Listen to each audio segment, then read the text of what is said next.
अस्सलाम वालेकुम स्टूडेंट्स औज़ुबिल्लाहि मिनश्शैतानिर्रजीम बिस्मिल्लाहिर्रहमानिर्रहीम रब्बि इश्रह ली सदरी वयस्सिर ली अमरी वहलुल उक़दतम मिन लिसानी यफ़क़हू क़ौली रब्बि ज़िदनी इल्मा रब्बि ज़िदनी इल्मा रब्बि ज़िदनी इल्मा।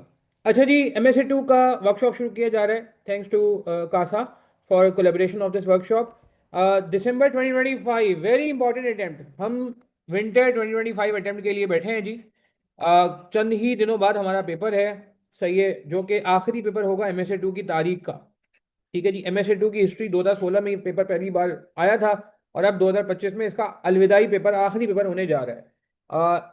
अगेन पहले तो मैं ज़रा ये बात कर दूं कि ये पेपर पास करना क्यों ज़रूरी है, क्योंकि विंटर 25, अच्छा हम बात कर रहे हैं कासा MSc 2 वर्कशॉप। ठीक है जी, मैं स्टार्ट कर रहा हूँ अभी 14 तारीख फर्स्ट पार्ट, और सेकंड पार्ट जो है वो मेरे साथ सर फुरकान अहमद जो है वो कंटिन्यू करेंगे, जिन्होंने आपके लिए काफ़ी इंपॉर्टेंट कंटेंट रेडी रखा हुआ है इस वर्कशॉप के लिए। ठीक है जी, पार्ट 1 मेरा है अभी। ठीक है, पहले मैं इस पर बात कर लेता हूँ।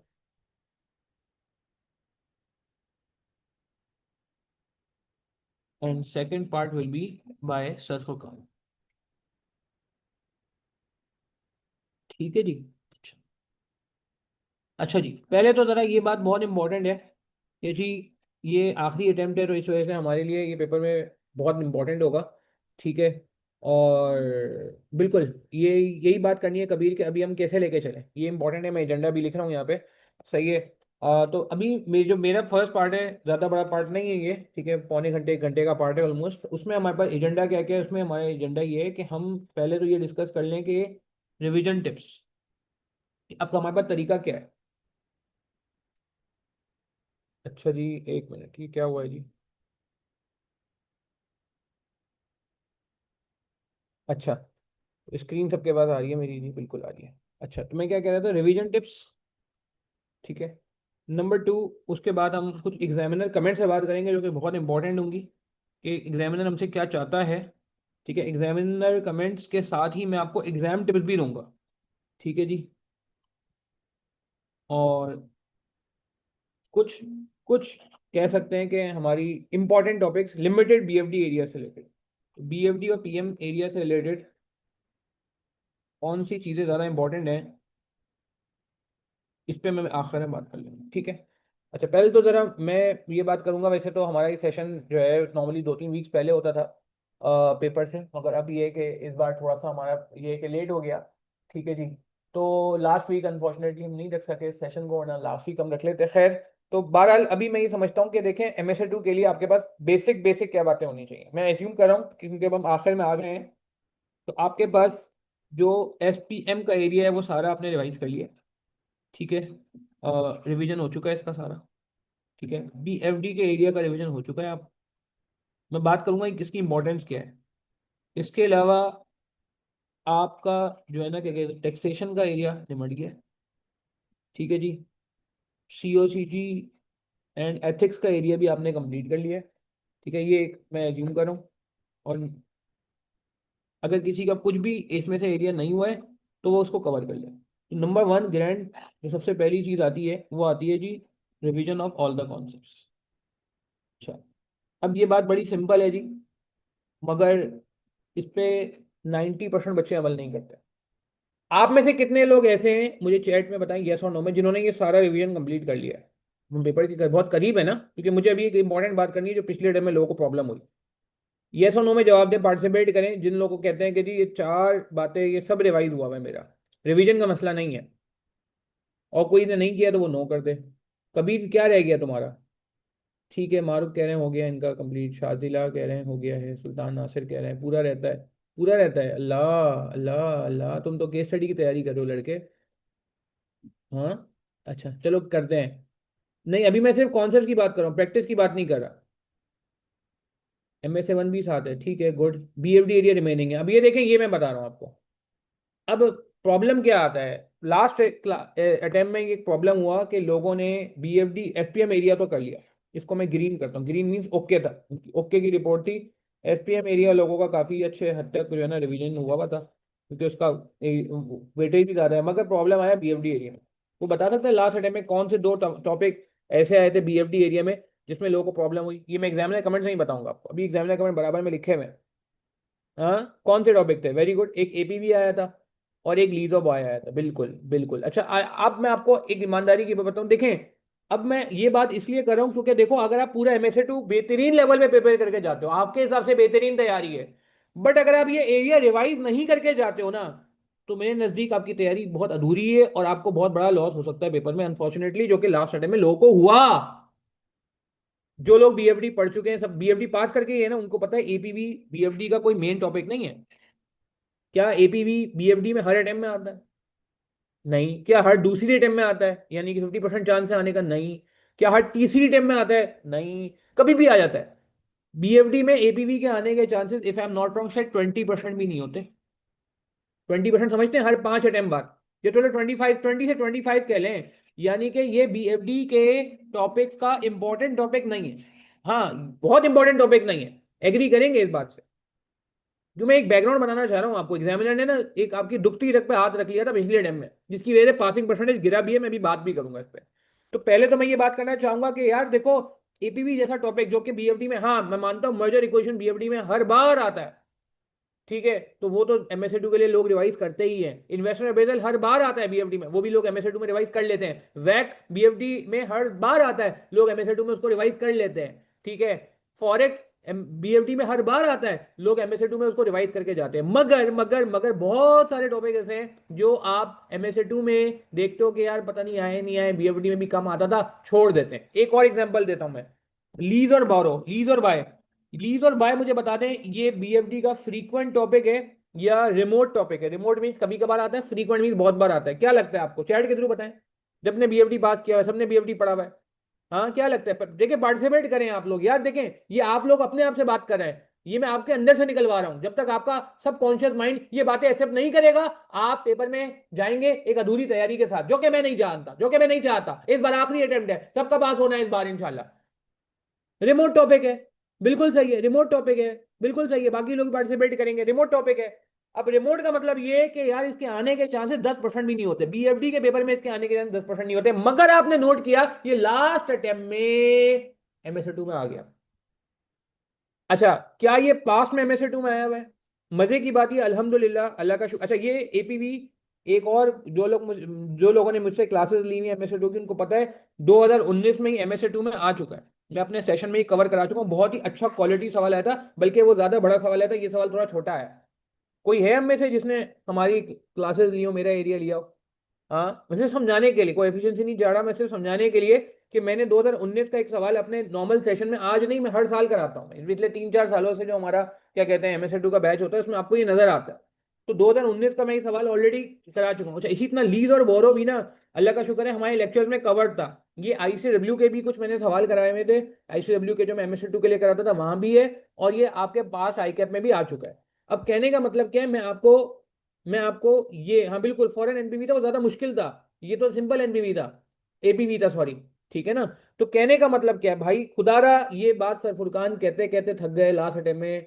बहुत दफा उन्होंने बोला, मैंने वॉइस मैसेज किया बच्चों को, ग्रुप पे बात हुई कि यार आप लोग प्लीज, अगर अभी भी कोई टॉपिक, मैं ये नहीं कह रहा कि आपने सारे बीएफडी के जितने भी उस टॉपिक के पास से पड़े सारे सॉल्व करने हैं, मैं ये नहीं कह रहा। मैं ये चाहता हूँ यार आप रिवीजन कर ले। रिवीजन का मतलब क्या है? कॉन्सेप्चुअल रिवीजन कम से कम कर ले, रिवीजन ऑफ ऑल कॉन्सेप्ट। देखिए मैंने क्या लिखा हुआ है, कॉन्सेप्ट, आपका कॉन्सेप्ट तगड़ा होना चाहिए। मैं ये नहीं कह रहा आपसे कि आप एपीबी के जितने कॉम्प्लेक्स सवाल मैंने कराए में बीएफडी के पास पेपर में, या आपके रेलेवेंट जहां से आपने बीएफडी पढ़ा है, वो सारे सॉल्व कर लें, ऐसा मैं हरगिज नहीं कह रहा, मगर मैं कह रहा हूँ रिवीजन तो कर सकते हैं ना यार। हाँ अच्छा चलो एक काम करते हैं, आसान करते हैं। आप लोगों ने बीएफडी में मेरा एक थ्योरी हैंडआउट पढ़ा, वो बीएफडी के लिए मैं बनाता हूँ, तो उसके अंदर फॉर्मेट्स भी हैं, थ्योरी भी है, एडवांटेज भी है, डिसएडवांटेज भी है। देखा है किसी ने वो हैंडआउट? हम्म, आप में से किसी की नजरों से वो हैंडआउट गुजरा है? लास्ट अटेम्प्ट में मैंने बहुत ज्यादा, तो एक काम करते हैं ना, अगर आपके पास वो हैंडआउट है, तो आप वो हैंडआउट जो है ना, क्या कहते हैं, वो बीएफडी का हैंडआउट था, हाँ, मगर उसमें सारे कॉन्सेप्ट रिवाइज हैं। जिनके पास हमारी एमएसए 2 की किताब है उसमें भी है, खैर, मगर अभी मैं एज्यूम कर रहा हूँ हमारे पास बहुत सारे कुछ ऐसे भी स्टूडेंट होंगे जो हमसे क्लासेस नहीं ले रहे आज के वर्कशॉप में, तो आपके लिए एक काम कर सकते हैं, हैंडआउट शेयर कर दें हम। अच्छा, अब एक इसका तरीका ये, मैंने एक चैट ग्रुप, व्हाट्सएप ग्रुप का लिंक शेयर किया, हमारा MSA2 का व्हाट्सएप ग्रुप है, मैं इसमें इंशाल्लाह शाम में शेयर कर दूंगा। और किसी के पास कोई जो है ना क्या कहते हैं कि चैट नहीं अपीयर हो रही है, कोई मसला है, तो मुझे एक मैसेज कर देना, मैं आपको एक ग्रुप में ऐड कर दूंगा, वहां से हैंड आउट देख लें। तो कहने का मतलब है भाई, मैं बार बार इसलिए बात कर रहा हूँ क्योंकि बड़ा अफसोस हुआ, अभी एग्जामिनर कमेंट्स पढ़ेंगे तो नजर भी आएगा कि अफसोस हुआ कि इतना आसान सवाल। अच्छा, एक और मैं आपको मजे की बताऊँ, एक अच्छी चीज बताऊँ आपको, MSA2 के अंदर, ये आप लोग सेकंड करेंगे, MSA2 के अंदर जो BFD का एरिया आता है ना, वो ईजी आता है। मैं उसमें ग्रुप पे शेयर कर दूंगा, मैंने ग्रुप का लिंक दे दिया आप सबको, ठीक है। MSA2 के अंदर जो BFD का एरिया आता है, मैं आपको गारंटीड बता रहा हूँ, वो इतना मुश्किल नहीं आता, BFD एरिया इजी आता है। अच्छा, BFD एरिया इजी आता है, पहली बात तो ये कि इजी आता है, और दूसरा उसकी कैलकुलेशन से ज्यादा एम्फासाइज किस पे होता है, मोर थ्योरेटिकल, जो है ना क्या कहते हैं, डिस्कशन करना होता है। एग्री करेंगे इस बात से? थ्योरेटिकल डिस्कशन करना होता है। मैं मानता हूँ हाँ, एक इशू है कि बहुत सारी जगहों में शायद आप लोगों ने फील किया है कि MSA2 के जो सोल्यूशन है वहां पे BFD से रिलेटेड जो आंसर है वो गलत है, या उसमें कुछ एरर है, जैसे कि उसने इंटरेस्ट को माइनस कर दिया और डिस्काउंटिंग वैक पे की है। ऐसा है, नजर आया किसी को कि इंटरेस्ट माइनस किया हुआ है? हालांकि हमने BFD में बहुत अच्छे से पढ़ा हुआ है कि भाई BFD में इंटरेस्ट थोड़ी माइनस करते हैं, अगर इंटरेस्ट माइनस करते हो तो भाई कहीं पे डिस्काउंट करो ना। कल कैसर खरानी ने भी मुझे ये मैसेज करके बोला, जो स्टूडेंट है हमारा पुराना, ठीक है। इसी तरह और भी बस बहुत गलतियां हैं। तस्मिया, आपने भी मुझे काफी सारे सोल्यूशन भेजे हैं, ठीक है, जिसमें आपने पूछा कि जी देखें ये डिस्काउंट का प्रीमियम, उस प्रीमियम का एडजस्टमेंट उसने देखें क्या किया हुआ है, अगेन वहां भी बहुत सारे इशूज हैं। फिर डिस्काउंट फैक्टर की वर्के में कई मसला है कि वो 6 मंथली डिस्काउंट फैक्टर निकाला गया है, और वही वो 6 मंथली डिस्काउंट फैक्टर की कोई सेंस तो बताओ आप जरा। तो एक नहीं, दो नहीं, बहुत सारी जगहों में बहुत सारी मिस्टेक्स हैं, जो और एविडेंट मिस्टेक्स हैं, ठीक है। तो मैं कहूंगा कि देखें वो इसलिए मिस्टेक, उस पर भी मैं बात करना चाह रहा था आज के सेशन में, कि देखें उसके लिए दिल बर्दाश्त नहीं हो जाएगा आप के लिए। मेन चीज जो है ना वो है थ्योरेटिकल। देखें एक बात ध्यान में रखिएगा, अब मैं एक और चीज, एग्जाम टेक्निक में मुझे ये बात करनी है, मैं अभी ओरली बात करूं, मगर मैं एग्जाम टेक्निक में ये बात मैं सोच रहा था खुल के करूं, कि एक चीज ध्यान में रखें, आप लोग BFD और SPM से बाहर आ जाएंगे। मैं BFD SPM के रिवीजन की बात कर रहा हूँ, मैं BFD SPM के स्टाइल की बात नहीं कर रहा। ये जो पेपर का स्टाइल ना बिल्कुल डिफरेंट है, ये मैंने यहाँ लिखा है ना कि मुझे एग्जाम टिप्स से बात करनी है, कि एग्जाम टिप्स में मतलब है कि एग्जाम अप्रोच का स्टाइल बिल्कुल चेंज है यहाँ पे। यहाँ पे अगर आप ये सोचते हैं कि मैंने बहुत अच्छी उम्दा वर्किंग दिखा दी है वैक निकालने की, कॉस्ट ऑफ कैपिटल निकालने की, ठीक है, तो मुझे फुल मार्क्स मिल जाएंगे, आपकी भूल है। शायद उसने 20% मार्क्स भी नहीं रखे होंगे वर्किंग के, 20 से 25% मार्क्स भी नहीं रखे होंगे। 75-80% मार्क्स जो है ना वो इस थ्योरी के होते हैं, वो एनालिसिस के होते हैं, वो एक्सप्लेनेशन के होते हैं, जिसमें लोग मार खा रहे हैं। अभी एग्जामिनर कमेंट में मैं आपको प्रूव करूंगा, ठीक है। अब हाँ बिल्कुल, we have to tell what the number is telling. ये हमजा की बात को मैं कॉपी करूंगा, हमजा ने बहुत प्यारा कमेंट किया है, ये हमजा का कमेंट मैं सबसे शेयर करूंगा चैट बॉक्स पे, कि हमजा ने कहा कि देखें हमें ना ये बताना होता है कि नंबर बता क्या रहा है। तो एग्जामिनर का भी ना, मैंने देखा ढीला एग्जामिनर, मैं वर्ड माजरत के साथ, सॉरी के साथ, थोड़ी कैजुअल लैंग्वेज यूज हो गई मुझसे, ज्यादा कैजुअल नहीं यूज होगी, ठीक है, फाउल लैंग्वेज नहीं यूज करेंगे, मगर ढीला इस सेंस में कि एग्जामिनर कहता है यार वर्किंग कॉम्प्रोमाइज हो जाती है, हो जाए, मगर एनालिसिस कॉम्प्रोमाइज नहीं होना चाहिए। आप मेरी बात समझ रहे हो कि वर्किंग कॉम्प्रोमाइज हो रही है? ICAP के सॉल्यूशन में वर्किंग आपको मैंने बताया बड़े एविडेंट ब्लेंडर्स हैं कि यार आप कहते हो ये क्या किया है इसने, acid beta equity beta interchange कर दिया, आप बोलते हो यार ये क्या किया, ये अनगियर करके रीगियर करना था, देखिए उसमें इसने गड़बड़ कर दी। ऐसा भी हुआ रिसेंट कुछ अटेम्प्ट पहले कि किसी ने बोला सर ये तो हमें रीगियर करना था, अनगियर करना था अपने से, और रीगियर करना, अनगियर करना था उसके से, और अपने से रीगियर करना था, ये थोड़ा सा इसमें भी गड़बड़ है।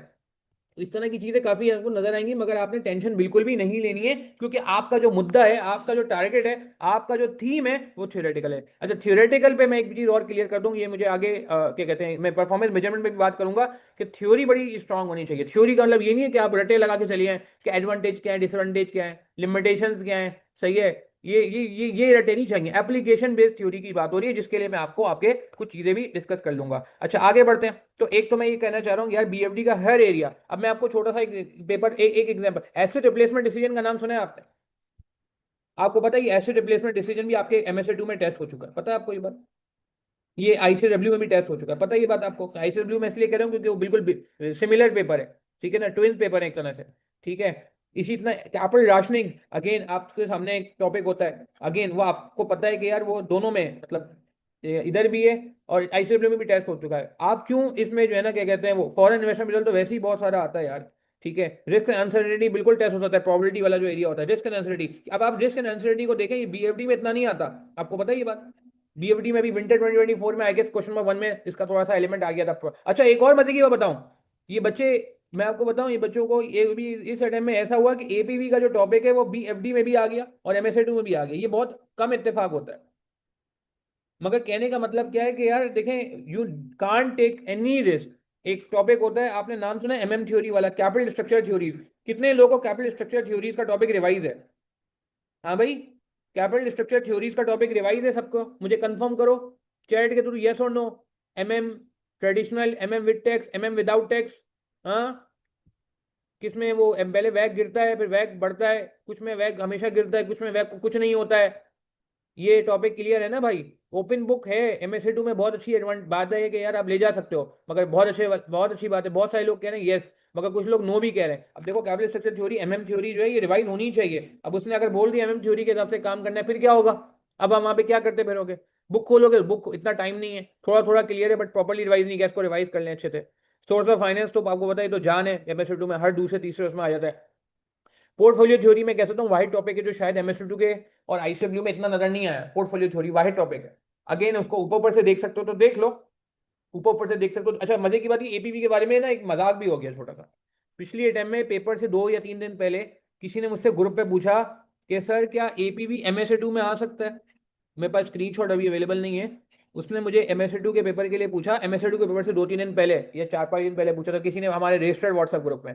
बच्चे ने मैसेज किया कि जी आ सकता है। मैंने कहा जी आ सकता है। फिर मैं पेपर के बाद बच्चे ने टैग किया, बोला सर हमने इस मैसेज को हल्का ले लिया। लोगों ने बोला यार कहाँ आएगा एपीवी, इतना तो ऐसे ही मतलब बिल्कुल कम चांस, बीएफडी में इतने कम चांस होते तो यहाँ एमएससी2 की क्या बात है? तो खैर, कहने का मतलब है कि यार आपसे मेरी गुजारिश है कि पहला काम है रिवीजन, ये पहली चीज है, ये पहली सीढ़ी है। अगर रिवीजन नहीं होगा तो आप पेपर में क्या अटेम्प्ट करेंगे? ठीक है। पोर्टफोलियो थ्योरी के चांसेस थोड़े कम है, मगर देखो मैं कह दूं नहीं आएगा और एग्जामिनर ने सुन लिया और डाल दिया तो फिर तो ऊपर ऊपर से देख के चले जाओ, उसको भी वो ना करो। देखो मैं वापस रिपीट कर रहा हूँ, आपके कॉन्सेप्ट क्लियर होने चाहिए, बस कॉन्सेप्चुअल रिवीजन अच्छा होनी, कॉन्सेप्चुअल टिप्स होनी चाहिए कि जी ये जो है ना, अब लोगों को यही याद नहीं आ रहा था एपीवी में कि बेस केस एनपीवी में डिस्काउंट फैक्टर जो होता है ना वो के ही होता है, और केई ऑफ अनगियर्ड कंपनी होता है। केई ऑफ अनगियर्ड का मतलब होता है कि एसिड बीटा पे निकालना पड़ता है। बहुत सारे लोग मुझे मैसेज करें सर ये एग्जामिनर ने सोल्यूशन में क्या किया? अरे भाई आपने एपीवी रिवाइज ही नहीं किया जब भी आपको लग रहा है कि सोल्यूशन में गड़बड़ कर दी। तो ये भी हो जाता है कभी कभार हमारे साथ कि हम जो है ना क्या कहते हैं, रिवीजन अच्छा नहीं होता।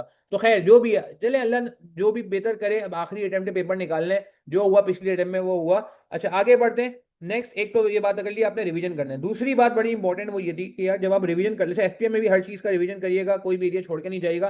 पहला तो हो गया कि आपने ग्रैंड रिवीजन करना है। ठीक है, मैं रिवीजन कह रहा हूँ, प्रैक्टिस नहीं कह रहा। ये ना हो कि पूरे बीएफडी के पास पेपर करने शुरू कर दो आप लोग रिवीजन अटेम्प्ट के, ऐसा नहीं है। अच्छा, सेकंड नंबर पे आपने क्या करना है? सेकंड नंबर पे आपने ये करना था, आई कैप की वर्कबुक सबने सॉल्व कर ली है? मुझे कंफर्म कर दें यस और नो, ये मिनिमम होती है। कंफर्म कर दें यस और नो, जल्दी जल्दी प्लीज। जिन्होंने कर लिए यस कर लें, जिन्होंने नहीं किए वो नो कर दें। अच्छा जी, मेजॉरिटी लोग यासीन जफर कह रहे हैं यस जी, तैमूर खान ने भी कहा है सही है जी, मारूफ भी कह रहे हैं ठीक है। सारे 45 क्वेश्चन कर लिए बिलाल ने, कहा ऑलमोस्ट कर लिए, बहुत अच्छी बात है। सेलेक्टेड किए बिलाल सोहेल ने, अच्छा चलो ठीक है। ठीक है। अच्छा अब एक अगली चीज बड़ी इंपॉर्टेंट, जो कि मैं समझता हूँ वैसे होनी चाहिए थी, मैं इसको खाली छोड़ता हूँ, सी पार्ट। एक डी पार्ट है। अब मुझे बताओ कि यार सी पार्ट में भी खाली छोड़ रहा हूँ, अटेम्प्ट वाइज पास पेपर सॉल्व किए, कितने लोगों ने ये काम कर लिया? ये सबसे इंपॉर्टेंट काम है, जितने भी काम आप कर रहे हो ना उनमें सबसे इंपॉर्टेंट काम ये जो मैं अब लिख रहा हूँ। एक सी पार्ट भी है, वो भी इंपॉर्टेंट था, मगर वो इतना इंपॉर्टेंट नहीं है जितना डी है। कितने अटेम्प्ट के आपने सॉल्व कर लिए? कितनी अटेम्प्ट से किए हैं? 0 1 2 3 4 5 6 7 8 9, ये प्लीज जल्दी से बताएं। नंबर ऑफ अटेम्प्ट बताएंगे, कितने पेपर सॉल्व किए आपने, कितनी अटेम्प्ट के पेपर सॉल्व किए हैं? Very good. एक अटेम्प्ट का किया, 3 अटेम्प्ट का किया, 5 अटेम्प्ट का किया, 10 अटेम्प्ट का किया वालिद सिराज ने। अहमद ने 6-7 अटेम्प्ट का किया है। अनस ने 6 अटेम्प्ट का किया है। हमादुल्लाह ने 3 अटेम्प्ट का किया है। आदिल ने कह रहे 2021 से सारा कर लिया माशाल्लाह। उस्मान ने कहा 2 से किया है। तस्मिया ने 2019 से 25 कर लिया, माशाल्लाह बेहतरीन। शादिला ने 10 अटेम्प्ट का किया है। बिलाल सोहेल ने 3 अटेम्प्ट का किया है। मोहम्मद यासीन जफर ने 10 अटेम्प्ट का किया है, सिर्फ 2 रिसेंट रहती हैं। हाँ, मसूद हसन ने 10 अटेम्प्ट का किया, वेरी गुड यार, वेरी गुड। मगर इसमें अब एक इंपॉर्टेंट बात है, एक स्टाइल है जो मैं अक्सर स्टूडेंट्स को कहता हूँ कि यार जब आप पास पेपर करो ना तो इस तरीके से करो। कैसे करो मैं आपको बताता हूँ। ठीक है, सी पार्ट में मैंने छोड़ा है, सी में एक काम होता, जिनका डी अच्छा हो गया वो सी पे जा सकते हैं। अच्छा, अब मैं जानबूझ के 10 वालों को मैं डिस्कस कर रहा हूँ, जानबूझ के इसलिए क्योंकि जिन्होंने 2-3 करके लग रहा है ना कि जी मैंने को तीर मार लिया है, मैंने 4 अटेम्प्ट कर ली, मैंने को तीर मार लिया है। हाँ, तो ऐसा नहीं है कि कहते हैं आप अल्लाह भला करे, जो है ना समझ रहे हैं कि नहीं भाई, लोग यहाँ पे ऐसे हैं माशाल्लाह ने 10-10 अटेम्प्ट का किया हुआ है। लोग ऐसे हैं जो उन्होंने 2019 से कर लिया है यार। तो आप अगर 2 या 3 अटेम्प्ट करके बहुत खुश हो रहे हो तो आपकी खुशफहमी है। मैं पर्सनली समझता हूँ रीजनेबल कम से कम 6 से 8 अटेम्प्ट से कम जिन्होंने ज्यादा कर लिया बहुत अच्छी बात है यार। मगर कम से कम एक आम एवरेज स्टूडेंट को 6 से 8 अटेम्प्ट करनी चाहिए। अच्छा, इसको सॉल्व करने का तरीका क्या होता है, जिन्होंने सॉल्व कर लिया है वो भी देख लें और जिन्होंने नहीं किया वो भी देख लें। सॉल्व करने का तरीका ये होता है कि पहले आप ये करेंगे, जब आप अटेम्प्ट वाइज पेपर सॉल्व करेंगे तो पहला काम आपका ये होगा कि solve complete paper in I cap software, ठीक है, विथ प्रॉपर टाइमिंग, ठीक है, विदाउट रेफरिंग टू सॉल्यूशन। क्या मतलब हुआ? ये नहीं कि मैं मरहला बाय मरहला सॉल्यूशन देख लूं, एक पार्ट करूं सॉल्यूशन देख लूं, बी पार्ट करूं सॉल्यूशन देख लूं, सी पार्ट करूं सॉल्यूशन देख लूं, नहीं, एक गो में। अभी जिन्होंने 10-10 अटेम्प्ट कर लिया, 6-6 अटेम्प्ट कर लिया, उन्होंने अगर इस तरीके से नहीं किया है तो जो स्टाइल मैं बता रहा हूँ इससे कम से कम 2-3 अटेम्प्ट तो आपने मजीद करनी होगी। तो पुरानी अटेम्प्ट उठा लेना, कोई दरमियान की अटेम्प्ट छोड़ी हो तो वो उठा लेना। यानी कि मेरा कहने का मतलब है कि आपने पूरा पेपर सॉल्व करना है आई कैप सॉफ्टवेयर में। पहली बात क्या है, आई कैप सॉफ्टवेयर में सॉल्व करना है, वर्ड में सॉल्व नहीं करना है। आई कैप सॉफ्टवेयर की अपनी पेचीदगियां होती हैं, जिन लोगों ने पेपर दिया है सॉफ्टवेयर में उनको पता है ये बात कि एक्सेल और वर्ड जितना फ्रेंडली सॉफ्टवेयर नहीं है, उस पर एक हाथ सेट करने की जरूरत होती है। तो एक तो मैंने बात की कंप्लीट पेपर सॉल्व करना है, दूसरी मैंने बात की आई कैप सॉफ्टवेयर में सॉल्व करना है, तीसरी मैंने बात की टाइमिंग के साथ सॉल्व करना है, और चौथी मैंने बात की विदाउट रेफरिंग टू सॉल्यूशन करना है। कितने लोगों ने इन 4 बातों को देखते हुए, कंसिडर करते हुए ही रीसेंट अटेम्प्ट सॉल्व किए, वो मुझे यस कर दें। और अगर इन 4 बातों में से कोई 1-2 बातें भी फॉलो नहीं की है और फिर आपने सॉल्व किया है तो नो कर दें प्लीज। अब मुझे चैट में बता दें। Oh my god, oh my god, ये is, oh my god, oh my god, अल्लाह अल्लाह, ये क्या हो रहा है? सबका ही नो आ रहा है भाई, एक ही बंदे का यस आया अभी तक, बिलाल का अभी तक आया। अच्छा, लास्ट ही अटेम्प्ट में यासीन ने ये फॉलो किया, इस तरह नहीं किया है। देखें यार, आप मेरी बात को समझें, पेपर देने जा रहे हैं। देखें यार, मैं आपको बताऊं सीरियसली, मैं अभी आज मेरे सेशन, आज मेरा मकसद पढ़ाना है ही नहीं। आज मेरा मकसद ये है कि यार किसी तरीके से हमारी ये अटेम्प्ट बच जाए। मेहनत करके हर बच्चा जा रहा है, रिजल्ट भी बेहतर आ रहा है, मगर मैं समझता हूँ कि इस पेपर के अंदर बेहतर बेहतर रिजल्ट और हो सकता है, जिसमें हम कुछ और अपनी खामियों को दूर कर सकें। देखें, मैं हर चीज़ से बात करने में इंटरेस्टेड हूँ। मैं आपसे क्यों कह रहा हूँ कंप्लीट पेपर सॉल्व करें, क्योंकि पेपर में कॉन्फिडेंस बनना नहीं आता। लोगों को प्रॉब्लम होती है, लोगों का कॉन्फिडेंस नहीं आता अगर आप कंप्लीट पेपर सॉल्व नहीं करते। तो कंप्लीट पेपर में इसलिए कह रहा हूँ कि आपको पता तो चले, आप थक जाओगे, वरना यार पेपर में थक जाओगे। अगर आप घर में कुछ 4-5 अटेम्प्ट भी इस तरह करके चले जाओगे ना यार, क्या कहते हैं, जो मैं तरीका बता रहा हूँ, तो आप पेपर में थकोगे नहीं। बहुत सारे लोगों को ना एंग्जाइटी होता है पेपर में, कि यार वो एक लेवल आता है थोड़ी सी ना उनकी बस होने लगती है, या तो वो बिल्कुल ही इतने एंगेज हो जाते हैं पेपर में, या फिर ये होता है कि थोड़ा सा ना वो उनका दिमाग स्लो होने लगता है पेपर में, कि यार इतना बड़ा पेपर हो गया है, चलो ठीक है, वो खींच रहे होते हैं अपने आप को। तो आप अपनी प्रैक्टिस करें, आज से ऐसा कर सकते हैं, देखा कोई मसला नहीं, अभी टाइम है, मैंने इसीलिए कहा ना, अभी भी टाइम है। 3 से 4 अटेम्प्ट अगर इस तरह कर लो कोई बात नहीं, अभी आगे इसके 2 काम और भी हैं, अभी आपको पता चलेगा कि मैं ये किया, ये तो मैंने स्टार्ट किया इस अप्रोच को। अच्छा, दूसरा मैंने कहा आई कैप सॉफ्टवेयर जानबूझ के कहा है, क्योंकि यार देखो, अब एमएस वर्ड और एक्सेल पे तो बचपन से काम कर रहे हैं हम, आर्टिकलशिप गुजर गई हमारी, हम जो है ना बचपन से जो है ना अब जवान हो गए हैं, अब बस अब जो है ना क्या कहते हैं, आर्टिकल वार्टिकल भी हमने निकाल दिए, हम तो यार एमएस वर्ड में पले बड़े हैं। मगर ये आईकेप का सॉफ्टवेयर जो है ना, ये वर्ड और उससे थोड़ा डिफरेंट है। आप मानो या ना मानो, आपको फर्क महसूस होगा, आपको थोड़ी सी इनकन्वीनियंस फील होगी, आपको थोड़ी डिससेटिस्फेक्शन होगी, मगर मैं चाहता हूँ ये फ्रस्ट्रेशन, ये डिससेटिस्फेक्शन, ये डिस्कम्फर्ट आपको आज फील हो जाए, कल फील हो जाए, परसों फील हो जाए, मगर पेपर वाले दिन फील ना हो। पेपर वाले दिन आपको लगे कि हाँ यार ठीक है, मैंने गुजारा इसी में तो करना है, मैं पहले देख चुका हूँ, फेस कर चुका हूँ, ये सारे अडल मैंने देख लिए थे। बहुत सारे लोग आपको पेपर में मिलते हैं, वो कहते हैं यार पेपर तो सही था, मगर सॉफ्टवेयर की वजह से मुझे प्रॉब्लम हुई। ऐसे कम लोग होते हैं, मैं ये नहीं कहता सॉफ्टवेयर की वजह से खुदा ना करता पेपर फेल हो जाता है, ऐसा नहीं है, ऐसा नहीं है। मगर खामा खाए में आपके 5-10 मार्क्स का डिफरेंस पड़ सकता है, अगर आपकी जो हाथ सेट नहीं हो रहा। मेरे लिए एक एक मार्क की कीमती है, क्योंकि मेरे लिए ये आखिरी अटेम्प्ट है। मैं नए केस स्टडी पेपर की तरफ अभी नहीं देखना चाहता, जिसकी अलग पेचीदगी है, उसमें ऑब्वियस सी बात है, बाद में जरूरत पड़ी तो बात होगी, आप लोगों से इंशाल्लाह बात नहीं होगी। खैर, आगे चलते हैं। अच्छा, मगर तो बेहतर है कि इन्वायरमेंट आप कर लें तो बेहतर है आदिल। अच्छा, तीसरे नंबर पे आ जाए प्रॉपर टाइमिंग। टाइमिंग मैं इसलिए कह रहा हूँ क्योंकि अब जाके एमएससी 2 का पेपर जो है टाइम पे होने लगा है, मगर पुराने जमाने में ऐसा होता था, एग्जामिनर बार बार ये कहता था कि पेपर लोगों ने छोड़ दिया है, टाइमिंग जो है वो उनकी नहीं थी, कुछ पार्ट्स उन्हें मिस कर दिए हैं। इवन तो नाउ, क्योंकि वो सॉफ्टवेयर की वजह से थोड़ा सा जेनरस भी हो गया एग्जामिनर, मुझे ऐसा लगता है। ठीक है, बहरहाल, मगर टाइमिंग आपको होनी चाहिए, आपको पता होना चाहिए कि आप क्या हो रहा है। हो सकता है आप में से कोई बंदा स्लो, उसकी टाइपिंग स्पीड स्लो या उसकी थिंकिंग पावर स्लो, तो फिर वो पेपर में प्रॉब्लम में आ सकता है। और टाइमिंग को मैं कैसे मैनिपुलेट करते हैं, टाइमिंग का मसला है, टाइमिंग में हम कॉस्मेटिक सर्जरी करते हैं। हमारे पेपर का एक पैटर्न है जो मैं आपको प्रूफ करूंगा, हम लोग टाइमिंग को मैनिपुलेट करते हैं। बता दूं क्या? बता दूं क्या? आओ देखो टाइमिंग को कैसे मैनिपुलेट करते हैं पेपर में, आओ देखो। ये ट्रेंड मैं आपको गारंटीड बता रहा हूँ, ये पिछले एक नहीं, दो नहीं, तीन नहीं, ये पिछले 8-10 एग्जामिनर कमेंट्स आप देखोगे ना। ये आप देखो, पहला सवाल आप देखो कितने परसेंट आपने सही किया है कितने परसेंट लोगों ने सही किया क्वेश्चन वाइज, देख रहे हो आप? 58, अबव एवरेज। ठीक है। 1B भी बहुत अच्छा हुआ, 73%, अबव एवरेज। मगर आप देखो फिर क्या हुआ, फिर आपका जो है ना, ये गिरने लगेगा। सी पार्ट खराब हुआ, क्योंकि यहाँ पे लग रहा है, ऐसा इंप्रेशन जाता है कि टाइम ज्यादा लग गया। अब आपने कहा यार क्या करूं मैं। डी भी खराब हुआ। ई शायद बहुत आसान था तो आपने सही कर लिया। और एफ जो सबसे आखिरी पार्ट था, आप देख रहे हैं, जो सबसे आखिरी पार्ट था ना, ये सबसे बेचारा डिप्रेस पार्ट होता है, आप देखिएगा। ये पूरे वन का जो सबसे आखिरी पार्ट होता है, डिप्रेस पार्ट होता है। शायद एक वजह ये हो कि जी के मुश्किल हो, मगर ये कैसा इत्तेफाक है कि हर अटेम्प्ट में ऐसा हो रहा है, हर अटेम्प्ट में ऐसा हो रहा है, हर पेपर में ऐसा हो रहा है। अब देखो इस पूरे सवाल का जो आखिरी पार्ट है सबसे खराब आया है। मैं एक डिफरेंट कलर से हाईलाइट कर रहा हूं, देख रहे हो? 1F is the lowest passing percentage part of this question number 1।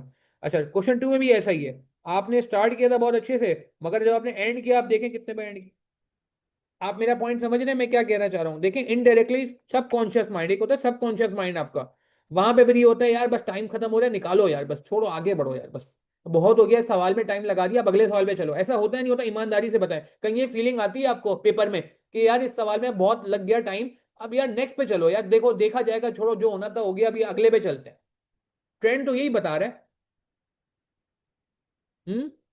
1F।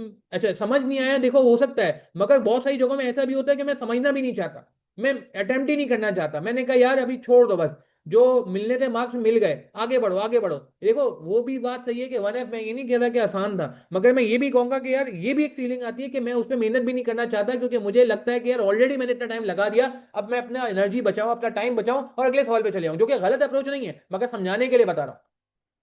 अच्छा, 2 में भी यही हो रहा है। 2D आके जो है ना वो आपको थका देता है, आप कहते हो यार बस थक गया मैं, बस यार बहुत हो गया, ये सवाल खत्म करो यार, बस मैं आई एम फेड अप यार, घड़ी सामने घंटा नजर आ रहा है, वैसे ही इतना कम रह गया टाइम, ठीक है ना, टिक टिक टिक टिक वॉच चल रही है। अच्छा, 3 में भी यही हो रहा है कि माशाल्लाह स्टार्ट बड़ा प्यारा होता है, स्टार्ट हम ट्रेविस हेड कितना करते हैं। ट्रेविस हेड ने आज आपको पता है क्या सेंचुरी लगाई है, पता चला मुझे, खैर। तो स्टार्ट हमारा बड़ा प्यारा होता है जी, ओपनिंग पार्टनरशिप बहुत अच्छी होती है हमारी, ठीक है ना, क्रिकेट में जैसे होता है ओपनिंग पार्टनरशिप बड़ी अच्छी है जी, ओपनर हमारे बड़े तगड़े हैं। मगर टेल एंडर ने आके क्या किया, टेल एंडर से रन नहीं बनते जी। तो यहाँ भी ऐसा ही कुछ लग रहा है कि शायद जब टेल पे बात आई तो सबसे खराब। आप मेरी बात समझ रहे हैं मैं क्या कह रहा हूँ? तो ये एक, अच्छा ये सिर्फ यहाँ मैंने नोट नहीं किया, आप अगर देखेंगे, ये मैंने विंटर 24 का भी मैंने देखा है, इसमें भी कुछ इस तरह की कारीगरी नजर आई है मुझे। विंटर 24 में आप जाएं तो यहाँ पे कह सकते हैं कि हाँ चलो वन का थोड़ा सा बेहतर है, ठीक है। आप ये देखें ना कि पहला पार्ट हमेशा अच्छा जा रहा है, ओपनर हमेशा अच्छा परफॉर्म कर रहा है, नहीं मतलब मैं थोड़ा क्रिकेट की लैंग्वेज में बात करूँ, I hope you don't mind. Opener बड़े अच्छा परफॉर्म कर रहे हैं, ये देखें 2A कहाँ जा रहे हैं, ठीक है, इसने ओपनर ने अच्छा परफॉर्म नहीं किया तो वन डाउन ने अच्छा परफॉर्म कर लिया, देख रहे हैं। और सबसे खराब आप देखोगे कहाँ जा रहे हैं, आखिर के पार्ट खराब हो रहे हैं, कि ई और एफ खराब हो गए इसमें। इसमें भी जो है ना, आप देखो ये हो गया ई 30%, कहाँ ए 82%, और कहाँ 30%, कहाँ 78%, और कहाँ जो है वो 33%, कहाँ वो 60%, और कहाँ 27%। तो देखें ये एक ह्यूमन एलिमेंट है, आप माने या ना माने। तो कहने का मतलब क्या है कि भैया आप एक चीज को पहले से कवर करके चले जाओ ना यार। ये मैं आपसे इसीलिए कह रहा हूँ, मैंने आज कहा ना, आज मेरा जितना भी तजुर्बा है MSA 2 पढ़ाने का, 2021 से मैं और सैफुल पढ़ा रहे हैं, आई गेस 2020 से 21 से, आई डोंट नो, मुझे याद ही नहीं, इतना टाइम हो गया मैं पढ़ाते हुए माशाल्लाह। MSA 2 2021 से पढ़ा रहे होंगे, खैर छोड़े, 8वीं 9वीं अटेम्प्ट है हमारी जो भी है। तो कहने का मतलब है कि मैं तजुर्बे की बेस पे बता रहा हूँ, अभी टाइम का मसला थोड़ा बेहतर हो गया है, मगर अभी भी मुझे ऐसा लगता है कि यार उतना मसला हल नहीं हुआ कि आप कहें कि नहीं यार बिल्कुल, मतलब मैंने टाइम की वजह से सवाल स्पॉइल नहीं किया। मुझे लगता है कि कुछ सवाल, कुछ पार्ट्स आपके टाइम की वजह से भी स्पॉइल होते हैं। कितने परसेंट होते हैं ये अगेन एग्जैक्टली आइडेंटिफाई करना अभी फिलहाल पॉसिबल नहीं है, मगर बहरहाल एक होता तो है। अच्छा आगे चलते हैं, तीसरा चौथा बड़ा इंपॉर्टेंट पॉइंट है, विदाउट रेफरिंग टू सोल्यूशन। ईमानदारी से बताएं, कितने लोग ऐसे हैं जो एक पार्ट करने के बाद सोल्यूशन देख लेते हैं? बी पार्ट करने से पहले ए पार्ट करने के बाद सोल्यूशन देख लेते हैं, फिर बी पार्ट करने के बाद और सी पार्ट करने से पहले सोल्यूशन देख लेते हैं, फिर डी पार्ट करने से पहले और सी पार्ट करने के बाद भी सोल्यूशन देख लेते हैं। अगले सवाल तो दूर की बात है भैया ऐसा है नहीं है, बेचैनी है, बेकरारी है, हाँ, डिससेटिस्फेक्शन है, दिल ये करता है। अच्छा, बहुत कम लोग होते होंगे जो शायद ऐसा करते होंगे, कहते होंगे नहीं सर हम ऐसा नहीं करते, पूरा सवाल पहले पूरा क्वेश्चन में वन सॉल्व करते हैं फिर सॉल्यूशन देखते हैं। कितने लोग ऐसे हैं जो ईमानदारी से बताइएगा, जो पूरे सवाल का वेट करते हैं, वन ए भी कर लेते हैं, बी भी कर लेते हैं, सी भी कर लेते हैं, डी भी कर लेते हैं, और जब ई पे आ जाते हैं, जब पूरा हो जाता है फिर सॉल्यूशन देखते हैं। कितने लोग ऐसे हैं मुझे ये बताएं। ऐसा हो है कोई हम में से? पार्ट वाला मैंने डायरेक्ट कर लिया, ऐसे हैं कम है। कंप्लीट क्वेश्चन वाले हैं मगर कम है। ठीक है। अब आपसे मैं क्या कह रहा हूं, मैं आपसे ये बात ही नहीं कर रहा। ना मैं यही चाहता हूं कि आप हर पार्ट के बाद सॉल्यूशन देखें, ना मैं ये चाहता हूं कि आप हर क्वेश्चन के बाद सॉल्यूशन देखें। मैं चाहता हूं कि आप जब आपकी टाइमर चल रहा है ना यार, देखो जब टाइमर चल रहा है तो बीच में ब्रेक करना पॉसिबल नहीं है ना, मेरा टाइमर चल रहा है। अब एग्जाम सॉफ्टवेयर आपको होता है बंद हो जाता है, पता है ना, एग्जाम सॉफ्टवेयर का टाइम है ना, एग्जाम सॉफ्टवेयर ये नहीं कि सुबह से लेकर शाम तक खुला रहेगा। सॉफ्टवेयर पे टाइमर चल रहा है, टिक टिक टिक टिक घंटी, रिवर्स रिवर्स क्लॉक चलानी है या अपने फॉरवर्ड क्लॉक चलानी है, उसमें ऑप्शन होता है, if I am not wrong. ऐसा है नहीं है। तो देखिए मैं किसी वजह से कह रहा हूँ ना आपसे यार, आप मेरी बात समझ रहे हैं? ये मैं आपका समझे ये मॉक है। मैं आपसे कह रहा हूं आप कम से कम 6 से 8 मॉक्स करके चले जाओ। 6 से 8 नहीं कर सकते तो कम से कम इस अप्रोच से 3 से 4 मॉक तो करके जाओ यार। मेरी बात समझ आ रही है? अब वो टाइम चला गया कि आपको इंस्टीट्यूट बुलाया जाएगा, आज ही आज आपका मॉक है, आइए जी जरा, आप पूरा तैयारी शेयारी करके बॉक्स पेंसिल रेडी करके जो है ना इंस्टीट्यूट जा रहे हैं और आप मॉक देने जा रहे हैं। दुनिया चेंज हो गई है यार, आपने पूरा ऑनलाइन में पढ़ लिया पूरा सीए फाइनल यार। अब आप मॉक भी ऑनलाइन ही करोगे ना यार, मतलब साफ बात समझ रहे हैं? अब हम मैं मॉक रखें, और मॉक हम रखते हैं हर साल मॉक रखते हैं, अल्लाह माफ करे 20-25 लोग जो है ना, हालांकि हमारे पास माशाल्लाह अच्छे खासे एडमिशन होते हैं, माशाल्लाह बेहतरीन नंबर है एडमिशन का, मगर जो मॉक सबमिट करते हैं 20-25 लोग मुश्किल से करें इतना जो है ना मोटिवेट कर। हालांकि सर फुरकान खुद चेक करके देते हैं, सर फुरकान की खास बात ये, वो मॉक खुद चेक करते हैं, मगर हमने देखा है कि यार वो मॉक में कोई रिस्पॉन्स ही नहीं आता। तो खैर भाई फिर आप अपना मॉक कर लो यार। ठीक है जी, बात समझ आ गई कि 4 बातें करनी है, पूरा पेपर सॉल्व करना है, एक साथ सॉल्व करना है, इकट्ठा बैठ के सॉल्व करना है, कुर्बानी देनी पड़ेगी, टाइम निकालना पड़ेगा। आई कैप सॉफ्टवेयर पे सॉल्व करना है, टाइमिंग के साथ सॉल्व करना है, जो सॉफ्टवेयर की टाइमिंग चली है विदाउट रेफरिंग टू सोल्यूशन करना है। अच्छा, इसके साथ साथ एक काम करना पड़ता है जब आप ये सॉल्व कर रहे होते हो ना, उसके बाद आपको जो है ना अगला काम क्या करना होगा, अगला काम ये करना होगा कि then compare your solution with suggested answer.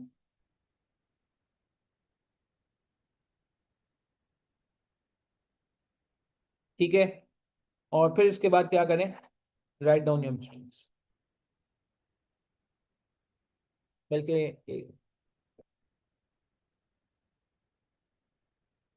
Right down या टाइप कर लें सॉफ्टवेयर पे। अब आप बोलेंगे सर ये सॉफ्टवेयर का आंसर सेव कैसे होगा, तो आप लोगों ने मेरी वीडियोस देखी है मैं कैसे सेव करता हूँ? हाँ, कैसे सेव करता हूँ मैं? हाँ हाँ हाँ, मैं बताता हूँ देखें। एग्जाम एग्जिट हो जाते हैं तो सना इसका तरीका ये होगा, थोड़ा सा ना आप लोगों को थोड़ा सा इसमें एक प्रॉब्लम आएगी, ये बिल्कुल सही बात है। 10-15 मिनट का आपको क्वेश्चन रखना पड़ेगा। उसमें ये होता है कि अगर आप मेरा सोल्यूशन देखेंगे ना, जब मैं सॉल्व करा रहा होता हूँ तो मैं क्या करता हूँ कि थोड़ा सा सॉल्व करा, एक पार्ट सॉल्व किया, उसके बाद मैं उसका स्नैपशॉट लेके एक वर्ड की फाइल में पेस्ट कर लेता हूँ।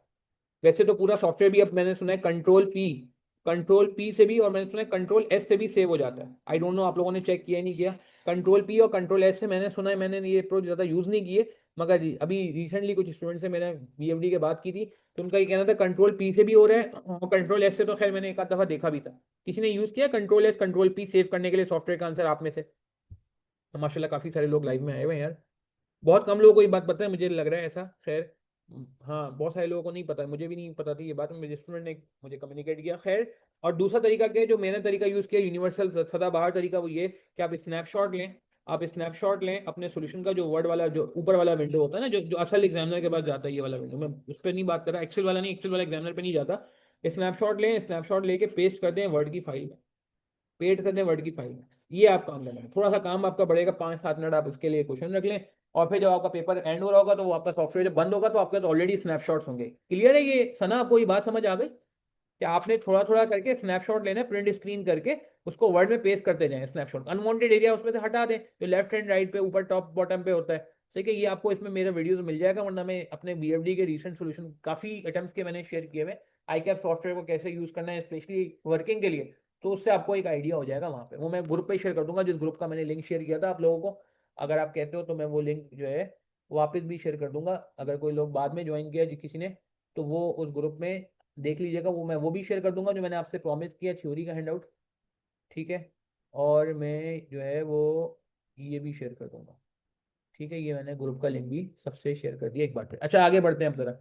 अब नेक्स्ट आपसे क्या कह रहा था मैं, अब आपने क्या करना है, right down your mistakes, mistakes को लिखना है, मिस्टेक को आइडेंटिफाई करना है, किस तरह की मिस्टेक। देखिए एक बात मैं क्लियर कर दूं, अगर आपने अपने आप को मार्क किया, अगर आपके पिछले अटेम्प्ट में, चले और थोड़ी हार्श बात करते हैं, कोई अगर हमें से ऐसा है जो अनफॉर्चुनेटली अनफॉर्चुनेटली पिछले अटेम्प्ट में जो है MSA 2 में था और इस बार वापस रिटेम्प्ट कर रहा है, तो उसको ये बात समझने की जरूरत है कि लास्ट अटेम्प्ट में आपके MSA 2 में 40 मार्क्स आए थे ना, तो 40 मार्क्स का मसला नहीं है, 40 मार्क्स का मसला नहीं है। मसला कितने मार्क्स का है, मसला 40 मार्क्स का नहीं है, मसला है 60 मार्क्स का जो आपके लूज हो। ठीक है, जो सही हो रहा है ना, जो आपको मार्क्स मिल गए वो मिल गए, इसका मतलब वो आपको आता था तभी मार्क्स मिले, मगर जो 60 मार्क्स लूज हुए ना, उसको मैं आइडेंटिफाई करना है। मैं अक्सर स्टूडेंट से कहता हूँ कि अपना एंगल चेंज कर ले, अपना किबला चेंज कर ले। लोग ये परेशान होते हैं जी मेरे 45 क्यों आए, 40 क्यों आए। मैं ये नहीं कहता, आप ये नहीं सवाल करो, ये सवाल तो गलत है 45 क्यों आए, ये सवाल करो अपने आप से कि 55 क्यों कट गए, कहाँ कट गए। ठीक है ठीक है, पूरे 55 नहीं बचा सकते आप, पॉसिबल ही नहीं है। ठीक है, मगर मगर 55 में से कुछ थोड़े बहुत भी मार्क्स बच जाते ना तो आप पास हो जाते हैं। मेरी बात समझ आ रही, कोई 40 मार्क्स पे अगर खड़ा हुआ है और उसको मैं एक बोलूं कि यार देखो तुम्हारे 40 तो मेरे मगर 60 कटे हैं, वो 60 में से अगर तुम कुछ थोड़े बहुत बचा लेते ना, 10 मार्क्स भी बचा लेते, 60 पूरे नहीं कटने देते, उसमें से कुछ 10 तुम्हारे वापस आ जाते, पुल बैक हो जाते, तो तुम्हारा पेपर निकल जाता। मेरी बात समझ आ रही है मैं क्या कह रहा हूँ। अच्छा, इसको हम क्या कहते हैं, इसको हम कहते हैं ये, अब ये क्या हो रहा है, ये रहा है कि जब आप अपने सॉल्यूशन को सजेस्टेड से कंपेयर कर रहे हो और मिस्टेक्स आइडेंटिफाई कर रहे हो, तो इस चीज को कहा जाता है मिस्टेक लॉग। क्या कहा जाता है, मिस्टेक लॉग। अब आप लोग मुझे ईमानदारी से बताएं, जो लोग रीसेंट अटेम्प्ट सॉल्व कर चुके हैं या जो लोग प्रैक्टिस कर रहे हैं, बल्कि सबसे सवाल है, कितने लोग ऐसे हैं जो मिस्टेक लॉग बनाते हैं। ये मिस्टेक लॉग उसूली तौर पे आपको आईकैप वर्कबुक के वक्त भी बनाना चाहिए था, कि आप अपने आंसर को आईकैप के वर्कबुक के आंसर से मैच करते और मिस्टेक लॉग बनाते। अच्छा, मिस्टेक लॉग बनाने के लिए पहले मैं बात करता हूँ कितने लोग बनाते हैं, फिर मैं इसका कुछ तरीका बताता हूँ। How many people are preparing mistake log right now? Please do tell me in your comments. If anyone is not making a mistake log, just say no, no issues, no issues. मगर जो आप कर रहे हो, देखो अपने आप से सिंसियर रहो, ये आप अपने आप से बात कर रहे हो। सोल्यूशन देख के नोट कर लेते हैं, ठीक है, ये सोचा नहीं था, ये सोचा है, ये सोचा है, ये क्या लिखा हुआ है, सॉरी सर, सॉल्यूशन देख के नोट कर लेते हैं, हमने ये नहीं सोचा, ये किया, ठीक है, ये नहीं किया। बहुत सारे लोगों ने ऐसा नहीं किया, मगर मैं आज आपसे कह रहा हूँ कि यार देखो, जो टाइम बच गया है इसको गनीमत जानो। आप चैट जीपीटी से कंपैरिजन कर लो, जो आपको करना है यार, देखो चैट जीपीटी से करना है, मैं अभी उस पर नहीं जाऊंगा क्योंकि अभी आपकी जो प्रैक्टिस है मैं एक हफ्ते में उसको चेंज नहीं कर सकता।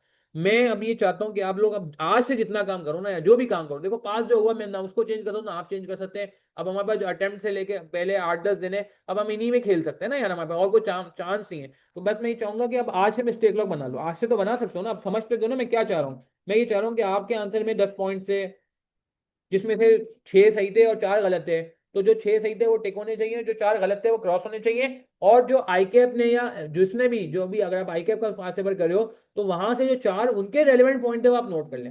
मैं वापस रिपीट कर रहा हूँ, देखें सजेस्टेड आंसर की लेंथ में नहीं जाएगा। कल एक किसी स्टूडेंट ने मुझसे सवाल किया, बहुत अच्छा सवाल था, उन्होंने कहा जी ये आईकैप कभी 6 मार्क्स के लिए ना आधा पेज लिखता है और कभी 6 मार्क्स के लिए वो एक पेज से ऊपर चले जाता है, मैं क्या करूँ। यानी कि कभी आधा पौना पे आधा पाव आधा पेज होता है, पाव पेज होता है, कभी वो इतना। तो मैंने उसको उनको बोला कि जी आप ये ना सोचें, length is not the issue for us. अभी हमारे लिए इशू ये है कि जो रेलेवेंट पॉइंट है वो कवर हो रहे नहीं हो रहे। हाँ ये भी जरूर है कि अभी एग्जामिनर कमेंट में आएगा, ये नहीं कर देना कि छोटे छोटे 4-4 5-5 वर्ड्स के बुलेट बना दिए पेपर में, ये एग्जामिनर को नहीं अच्छा लगता, अनप्रोफेशनल काम नहीं करना। ये this is the most professional paper in the I cap syllabus right now. ठीक है, इस स्कीम का सबसे प्रोफेशनल पेपर यही है, सबसे प्रैक्टिकल पेपर यही है। तो अब जब मैं प्रैक्टिकल चीज के लिए बैठा हूं, मैं प्रोफेशनल चीज के लिए बैठा हूं, फिर मैं अनप्रोफेशनल बातें नहीं कर सकता कि 4-4 5-5 वर्ड के छोटे छोटे बुलेट बना लूं। ये बात मैं एग्जामिनर कमेंट्स में आपको अभी डिस्कस करूंगा। ठीक है, चलो। तो अब हम आते हैं वापस, मिस्टेक लॉग आपने बनाना है, और तीसरा काम क्या करना है यार, बस तीसरा काम इसी से कनेक्टेड है कि मिस्टेक लॉग आपने बना दिया है, जस्ट क्या कहते हैं, try to improve your mistakes. अच्छा, मिस्टेक्स किस तरह की आती, मिस्टेक्स 3 तरह की आती, मिस्टेक्स 3 तरह की आती। या तो कॉन्सेप्चुअल मिस्टेक आती है कि एपीवी का कॉन्सेप्ट ही याद नहीं आ रहा था, ऐसा ही है भाई। या फिर दूसरी मिस्टेक्स होती है कि आपको रीडिंग मिस्टेक आती है कि आपने सवाल ही गलत पढ़ा। कभी कभार ऐसा होता है ना कि आपने ये चीज ओवरलुक कर गए। या तीसरी एक मिस्टेक आती है कि आपसे एप्लीकेशन नहीं हुई, मतलब रीडिंग सही की थी, लैक ऑफ एप्लीकेशन, आप सवाल सही कनेक्ट नहीं कर सके। आपने पढ़ तो लिया था मगर आपको लाइन सर के ऊपर से गुजर गई, या आपको लाइन समझ नहीं आया कि ये सवाल में किस जगह से बिल्ट इन होगी। ऐसा ही होता है भाई, मुझे बताएं आप। हाँ बिल्कुल, ये सही है, एक बार पैराग्राफ में लिखी हुई बात को आप दो दो तीन तीन लाइनों में ब्रेक कर लें, मगर लाइनों में ब्रेक करें। ऐसा नहीं हो कि बुलेट छोटे छोटे बुलेट में ब्रेक कर देंगे, इतने छोटे बुलेट भी नहीं होने चाहिए कि ऐसा लगे कि कोई हमने कोई कैफ लेवल का आंसर दे दिया। कैफ लेवल का आंसर दे दिया, सीफैब लेवल तो दूर की बात है, कैफ लेवल का आंसर। एसपीएम लेवल पे भी, सीफैब 3 लेवल पे भी एग्जामिनर इतना इंकरेज नहीं करता बुलेट्स को, छोटे बुलेट्स एक्सप्लेनेशन करें। अच्छा, मैं ये कह रहा हूँ कि आपकी मिस्टेक्स तीन ही तरह की आएंगी ना, या तो कोई कॉन्सेप्ट आपको याद नहीं आ रहा होगा, बिग डेटा का कॉन्सेप्ट आपको याद नहीं था, टैक्स का फला प्रोविजन आपको याद नहीं था, आपको एसपीएम में वो जो क्या कहते हैं स्ट्रेटजी वाला एरिया था उसमें कोई चीज मिस कर गए थे आप, या फिर क्या होगा कि रीडिंग का मिस्टेक मसला है, या फिर ये हुआ है कि आपकी एप्लीकेशन का मसला है। तो अब आप देखें, इन तीन चीजों पे काम करें, जो भी प्रॉब्लम है अब आप उसको पे एक्ट करें। ये नहीं होगा, छोड़ेंगे नहीं, मेरी बात समझ रहे हैं, ये जितना भी। अच्छा, इससे होगा क्या सर, इससे तो एक मसला आएगा, मैं तो एक दिन में 2 या 3 का पास पेपर कर लेता हूं, अब तो इस तरीके से तो मेरा एक ही पास पेपर होगा, ऐसा ही है ना भाई। अब आप 4 घंटे का पेपर सॉल्व करो, 3.5 4 घंटे का, फिर आप उसे चेक करोगे, घंटा सवा घंटा चेक करने में लगेगा, फिर उसकी मिस्टेक आइडेंटिफाई करने में लगाओगे, तो जो काम पहले 4 घंटे में एक पेपर निमट रहा था अब वो 6 घंटे में चला जाएगा। बिल्कुल ऐसा होगा, मगर करना पड़ेगा ना। देखो, क्वांटिटेटिवली काम आपने कर लिया, जिन्होंने 10 10 12 12 अटेम्प्ट कर लिए हैं, अब क्वालिटेटिवली काम भी तो करो। हाँ, वो अलग बात है, बहुत सारे लोग ऐसे जिन्होंने कुछ किया ही नहीं है अभी तक, तो उनके लिए भी ब्लेसिंग इन डिस्गाइज है कि चलो अब आप जब ये पेपर सॉल्व करोगे, कम से कम 3 से 4 पेपर आप इस अप्रोच से सॉल्व करो। आपको मेरी बात समझ आ रही है? प्लीज देखें, मेरी बात समझ आ रही है, ये आपने करना क्या है, रिवीजन करना था आपने पहले, वो मैंने आपको बता दिया रिवीजन कितना जरूरी है, वरना आपसे प्रॉब्लम हो सकता है पेपर में। लास्ट टाइम में लोगों को फील हुआ, 2 टॉपिक ऐसे थे जो बहुत ज्यादा कॉमन नहीं होते बीएफडी में, वो आ गए। सेकंड नंबर मैंने कहा आईकेएफ की वर्कबुक जिसकी रहती है वो देख ले। तीसरे नंबर मैंने कहा अटेम्प्ट वाइज पेपर सॉल्व कर ले, 6 से 8 अटेम्प्ट ज्यादा अच्छा है, मगर मिनिमम मिनिमम 3 से 4 अटेम्प्ट तो लाजमी करनी है, मगर इस तरीके से करनी है। क्या ये बात समझ आती है? अच्छा, जिन्होंने ये सारा काम कर लिया है, कोई कहता है मुझे अटेम्प्ट वाइज भी कर लिया, मिस्टेक प्रॉब्लम बना लिया, वर्कबुक भी कर ली, उसको चाहिए फिर लिमिटेड आईसीडब्ल्यू कर ली। जो लोग हमसे क्लासेस लेते हैं उनको पता है कि अल्लाह का शुक्र है कि आईसीडब्ल्यू का कंटेंट काफी हद तक मैं और सर फुरकान जो है वो जो रेलिवेंट होता है वो हम एक रीजनेबल लेवल पे कराते हैं। मेरे भी लेक्चर्स के अंदर मिल जाता है आपको, और सर फुरकान के बाद भी मिल जाता है। तो जो जिनने हमसे पढ़ा है वो तो वही वही क्वेश्चन को रिवाइज कर लें। बाकी अगर कोई और स्टूडेंट है जिसका एक ही पेपर है एमएससी 2 का और उसके पास टाइम है और ये सारे काम हो चुके हैं जो मैंने इससे पहले बताए थे, तो वो फिर आईसीडब्ल्यू पे जरूर जाए, क्योंकि आईसीडब्ल्यू से भी एक अच्छा आपका जहन खुलता है और काफी उसमें जो पूछने का स्टाइल है बहुत डिफरेंट है। यहाँ तक बात समझ आ गई आपको भाई? क्या करना है देखे, टाइम है, हाथ से बात नहीं गुजरी है, नहीं गई है। You need to just apply these things to get the most benefit, मतलब जिसे कहते हैं ना कि अटमोस्ट आपको बेनिफिट मिल सके, अटमोस्ट क्वालिटी आ सके आपके आंसर में, ठीक है। क्वांटिटेटिव से ज्यादा आप क्वालिटी पे फोकस करें। अच्छा, ये हमारी बात हो गई, पहला एजेंडा हमारा निमट गया है जी। ठीक है, सारी चीज़ों पर हमने बात करनी है, रिवीजन टिप्स, और ये हमने बात कर ली कि इसमें आपने जो है वो अटेम्प्ट कैसे करना है। अच्छा, एग्जामिनर कमेंट जल्दी से देख लेते हैं, समर 25 का एग्जामिनर कमेंट है, थोड़ी सी मैंने बात कर ली थी। यहाँ पे देखेंगे, बहुत इंपॉर्टेंट इसने बात की हुई है यहाँ पे, क्या कह रही है। अच्छा, पासिंग परसेंटेज 42% चल रहा था पिछले 3 अटेम्प्ट से, इस अटेम्प्ट में जाके ये कम हो गया। आईसीएसई के क्वेश्चन के पीडीएफ में चले ग्रुप पे शेयर कर दूंगा, उसी ग्रुप में मैं, मेरा और सर फुरकान का एक बहुत अच्छा सा ड्राइव बना हुआ है, गूगल ड्राइव, जिसमें मैंने और सर फुरकान ने, हम दोनों ने अपना अपना कंटेंट डाल दिया, अलग अलग ड्राइव लिंक्स है। मैं इंशाल्लाह ग्रुप पे शेयर कर दूंगा, वहां से फॉलो कर लीजिएगा, मगर पहले बाकी काम कर लीजिएगा, ये ना हो कि आईसीडब्ल्यू के चक्कर में बाकी चीजें रह जाए। अच्छा, एग्जामिनर कमेंट में क्या कह रहे हैं, एग्जामिनर कमेंट में हमसे कह रहे हैं, जल्दी जल्दी देखेंगे।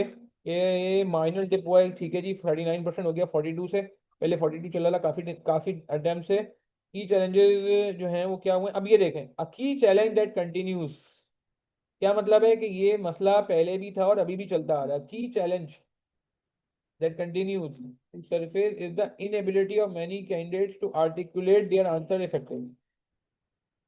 बेसिक मसला है जिसपे सर फुरकान कहते हैं हमें ड्राफ्टिंग भी करनी चाहिए। Inability of many candidates to articulate their answers effectively, क्या मतलब वो, लिख देते हैं हम बस, कभी बहुत ज्यादा लिख देते हैं, कभी बहुत अच्छा भी लिख देते हैं, और कभी हम बहुत थोड़ा लिखते हैं और बहुत खराब भी लिखते हैं। ठीक है ना, मेरी बात समझ आ रही? लैपटॉप की बैटरी डेड होने वाली है, इससे पहले के डेड हो चलें। ठीक है जी, ये मैंने चार्ज पे लगा दिया। तो क्या कहा था मैंने आपसे भाई, inability of many candidate to articulate their answer effectively. अब आप मुझे बताएं, अगर आप उस तरीके पे जाएंगे जो मैंने आपको अभी थोड़ी देर पहले बताया, कि आप अपने आंसर को एग्जामिनर के आंसर से कंपेयर करेंगे, उसके स्टाइल को देखेंगे, उसकी लेंथ नहीं, मैं बार बार कह रहा हूँ, उसकी लेंथ नहीं, उसके स्टाइल को, उसकी कनेक्टिविटी को, उसकी एप्लीकेशन को, सही है, उसकी कॉन्सेप्ट की एप्लीकेशन को, तो आपका आंसर कैसे इंप्रूव नहीं करेगा यार, कैसे इंप्रूव नहीं करेगा। ड्राफ्टिंग स्किल्स भी बिल्कुल सही बात है, इसमें आते हैं, मगर ड्राफ्टिंग स्किल्स के अलावा भी बहुत सारी बातें आती हैं। हमारी एप्लीकेशन कैसी है, हम सिनेरियो से कैसे डेटा उठा रहे हैं, पिक कर रहे हैं, अप्लाई कर रहे हैं, ये सारी चीजें ये कह रहा है कि जी यहाँ पे होनी चाहिए। और देखिए ये प्रोफेशनल पेपर है, मैं वापस कह रहा हूँ, this is the most professional and most, जिसे कहते हैं ना कि प्रैक्टिकल पेपर ऑफ सीए। सही है ना, आखिरी पेपर है, सबसे ज्यादा प्रैक्टिकल पेपर है। वहां भी अगर हम अच्छे तरीके से नहीं लिख सके अपने आंसर को, तो फिर एग्जामिनर को प्रॉब्लम होगी। वीकनेस इन एक्सप्लेनेशन, अच्छा उसको मजीद अब एक्सप्लेन कर रहा है कि जी क्या कहना चाह रहा है वो। एक्सप्लेनेशन बड़ी वीक होती है, हम एक्सप्लेन नहीं करते, कह के गुजर जाते हैं आगे, हम बस ये कह के निकल जाते हैं गेयरिंग हाई है। ओ भाई गेयरिंग हाई क्यों हो गई है? अगर आपने मिसाल के तौर पर फलां काम किया और उससे गेयरिंग बढ़ गई, तो क्यों बढ़ गई आपको पूरा बताना चाहिए ना, कि चूंकि आपने फाइनेंसिंग डेट से की थी तो बाहर वालों का स्टेक बढ़ गया, गेयरिंग बढ़ गया। और गेयरिंग बढ़ने से हुआ क्या? जब गेयरिंग बढ़ गई तो क्या क़यामत आ गई? तो आपको एक्सप्लेन करना है कि गेयरिंग बढ़ जाएगी तो फाइनेंशियल रिस्क बढ़ जाएगा, शेयर होल्डर का रिस्क बढ़ जाए। तो ये अगेन एक्सप्लेनेशन जो है ना, वो ये कह रहा है कि बहुत वीक आ रही है, अच्छी एक्सप्लेनेशन नहीं आ रही है। Coupled with limited analytical depth. Limited analytical depth, analytical depth का क्या मतलब होता है कि आप उसके जरा इफेक्ट्स तो देखें क्या है। कोई अगर काम हुआ है तो उसको डेप्थ में तो जाएं, ऊपर ऊपर से बात ना करें। एक चीज होती है नॉन फाइनेंशियल फैक्टर्स को भी इनकॉर्पोरेट कर, नॉन फाइनेंशियल फैक्टर्स समझते हैं, एपी एनपीवी का सवाल है, इन्वेस्टमेंट बेस का सवाल है, तो नॉन फाइनेंशियल फैक्टर्स को भी तो आप देखें कि यार ये हमारे जो एस्टिमेट है रिलायबल है भी या नहीं। सही है, इसमें इन्फ्लेशन से इनकॉर्पोरेट हुई है नहीं हुई है। ठीक है, इसमें जो है वो क्या कहते हैं रिसेशन बूम वगैरह के जो हालात होते हैं, इकोनॉमिक कंडीशन है, क्या वो सही इनकॉर्पोरेट हुई है नहीं हुई है। तो थोड़ा सा आप एनालिसिस की डेप्थ में जाए। ऑफन रिजल्ट्स इन इनकम्प्लीट और फ्रेगमेंटेड रिस्पॉन्सेज, इनकम्प्लीट और फ्रेगमेंटेड इररिलेवेंट, बात कुछ करनी चाहिए थी कुछ और कर दी। Given the nature of the subject, success relies heavily on presenting comprehensive, well-reasoned answer rather than resorting to cursory observation or mere bullet points। ये देखें जी, ये लाइन पढ़े हैं, ये कह रहे हैं ये नेचर ऑफ सब्जेक्ट, इस सब्जेक्ट की डिमांड को समझिए। सक्सेस रिलाई, सक्सेस उस बंदे को मिलेगी heavily on presenting comprehensive well reason answer, well reason answer. अब आप मुझे ईमानदारी से बताएं कितने लोग ऐसे हैं, मैं नाम नहीं लूंगा इस बार आपको चैट पढ़ते हुए, जो ऑलरेडी एमएसए2 दे चुके हैं। नंबर ऑफ अटेम्प्ट अगर बताना चाहते हैं तो बता दें, मैं नाम नहीं लूंगा दो के सामने कि कौन क्या बातें कर रहा है। दे चुके हैं आप लोग, कितनी अटेम्प्ट दे चुके हैं? अब मुझे ईमानदारी से बताएं। ओ ठीक है, इतनी अटेम्प्ट हो गई हैं, ठीक है ठीक है ठीक है, ज़्यादातर एक एक दो दो अटेम्प्ट वाले लोग हैं ज़्यादातर। मगर आप देखें कि आपने क्या इस तरह अटेम्प्ट किया है।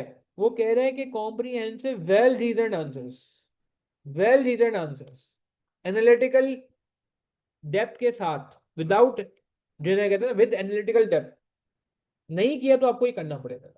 ये नहीं करना कि आपने सिंपली आपने ऑब्जर्वेशन उठाई और बुलेट पॉइंट डाल दिए, ये नहीं करना। ठीक है ना, ये जो कह रहे हैं ना कि आगे आपने क्या किया कि rather than sorting to cursory observation और मेरे बुलेट पॉइंट, बस ऊपर से सवाल से जो नजर आया वो देखा और बुलेट पॉइंट डाल के निकाल दिया, ऐसा नहीं करना है। बुलेट पॉइंट नहीं यार, ये नहीं करेगा प्लीज। ठीक है, अब देखे ना एक स्टूडेंट है, मैं नाम नहीं ले रहा, बल्कि उनका नाम ही बड़ा माशाल्लाह वीडियो ऑडिटर नाम है, उन्होंने नाम अपना छुपाया हुआ है। वीडियो ऑडिटर कह रहे हैं कि मेरा तो पिछली अटेम्प्ट में भी पेपर अच्छा हुआ था, और पहली इससे पहले वाले अटेम्प्ट में भी अच्छा हुआ था, सब कुछ बहुत अच्छा हुआ है, एबीवी भी अच्छा हुआ था, बीएफडी पोर्शन भी अच्छा हुआ था। मगर अब बीओडी वीडियो ऑडिटर आपसे मेरे दो सवाल है।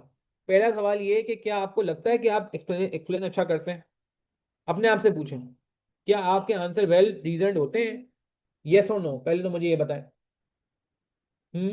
दूसरा, नहीं होते। दूसरी चीज, क्या आपने कभी मिस्टेक लॉग बनाया है? कभी आपने मिस्टेक लॉग जिंदगी में बनाया है कि आपने देखा हो कि यार मैं क्या लिखता हूँ, एग्जामिनर क्या लिखता है? देखो, एक तो होता है ओरली देखना। देखो यार, हमारे जहन में ना मसला ही, हमारा जहन बहुत कमजोर हो गया है, हमें याद नहीं रहता। मैं आपको सीरियस बताऊं, मैं आपसे पूछूंगा यार, आप बहुत कम लोग होंगे, मैं बड़ी अजीब सी बात करने जा रहा हूँ, बहुत अजीब सी बात करने जा रहा हूँ, बहुत कम लोग होंगे जिनको आज के दौर में ना, आज के दौर में बहुत कम लोग होंगे जैसे कि जिनको जो है ना क्या कहते हैं अपने बेस्ट फ्रेंड का मोबाइल नंबर याद होगा। कोई है में से जिसको अपने बेस्ट फ्रेंड का मोबाइल नंबर याद हो? अक्सर लोग ऐसे होते हैं जो क्या करते हैं, मोबाइल खोलते हैं उसमें से निकालते हैं। ऐसा है नहीं है, ईमानदारी से बताएं, होंगे कुछ लोगों को याद होगा। मुझे उन दोस्तों का याद है जो मेरे बचपन के दोस्त थे, जब इतने मोबाइल फोन कॉमन नहीं होते थे, लैंडलाइन फोन होते, उनके नंबर मुझे आज भी याद है। मगर जिनसे मैं आज रोज मिलता हूँ, ठीक है, या तो बात होती है, या मेरे क्या कहते हैं ऑफिस का कोई ऐसा बंदा है जो जिससे रोज मेरी कम्युनिकेशन होती है, मुझे उसका नंबर याद ही नहीं है भाई। ठीक है, पेरेंट्स के कुछ लोगों को याद होंगे नंबर, ठीक है, अल्लाह माफ करे कुछ लोगों को तो शायद पेरेंट्स के भी याद ना हो। ठीक है, तो कहने का मतलब क्या है कि हमारी मेमोरी अब वो नहीं रही है कि आप कहें कि यार बिल मैंने देख लिया, मैंने क्या गलती की है, दैट्स ऑल। नहीं नहीं भाई, आपको मिस्टेक लॉग बनाना पड़ेगा, एक बनाना पड़ेगा मिस्टेक लॉग, यार किस तरह की मिस्टेक हो रही है, यू नीड टू आइडेंटिफाई। ठीक है। तो खैर, तो माय पॉइंट इज, तो ये वीडियो एडिटर साहब आपको ये क्लियर हुआ कि आप ये भी करो यार काम जरा, ये मिस्टेक लॉग बनाओ जरा, देखो हो सकता है कि कोई चीज ऐसी निकल आए, आप बोलो हाँ यार ये मैं मिस कर रहा था। ठीक है। और मैंने कहा ना कि आप एनालाइज करो कि वो मिस्टेक जो निकल रही, मिस्टेक आती है आखिर तक आएगी, आई कैन भी एक्सपेक्ट करें मिस्टेक आएगी जब भी 50 से पासिंग रखा हुआ है ना, मगर वो किस तरह की मिस्टेक आ रही है, फिर आप उस पर काम करें। ठीक है जी। अच्छा, आगे बढ़ते हैं। और क्या कह रही है, अच्छा फिर क्वेश्चन वाइज कमेंट कर रहा है। अच्छा, ऐसा ही कमेंट कुछ मिलता जुलता हमें विंटर 2024 में भी मिला। पासिंग परसेंटेज 42 रहा है, ये पहले 42 ही था, पहले भी 42 था, ये आप देख रहे हैं काफी अरसे से 42 ही है। ठीक है, मगर क्या कह रही है आगे, क्या कह रहा है आगे, हमसे कह रहा है भैया कि the passing percentage in this session remains consistent with the previous session. A significant concern persists regarding weak explanatory skills. Explanation नहीं कर पा रहे लोग, एक्सप्लेनेशन नहीं कर पा रहे लोग। among examinees compounded by inadequate analysis। इन यही बात इसने 2025 में लिखी थी। which often lead to incomplete and partial answers। ठीक है जी। the subject inherently demands well thought throughout and detailed explanation rather than reliance on superficial analysis and bullet points। Bullet point को देखें, ये बार बार टारगेट, दूसरी बार बुलेट पॉइंट को target किया आपने क्या, यहाँ भी बुलेट पॉइंट को टारगेट किया विंटर 24 में, और समर 25 में भी इसने बुलेट पॉइंट को टारगेट किया। इसका मतलब है हम में से बहुत सारे लोग हैं, आप ईमानदारी से बताएं कि आप लोग बुलेट पॉइंट में आंसर दे रहे हैं क्या अभी आजकल, जो एमएसडब्ल्यू की तैयारी कर, यस और नो में जवाब दें। अच्छी बात है, नहीं करें ना, बिल्कुल सही।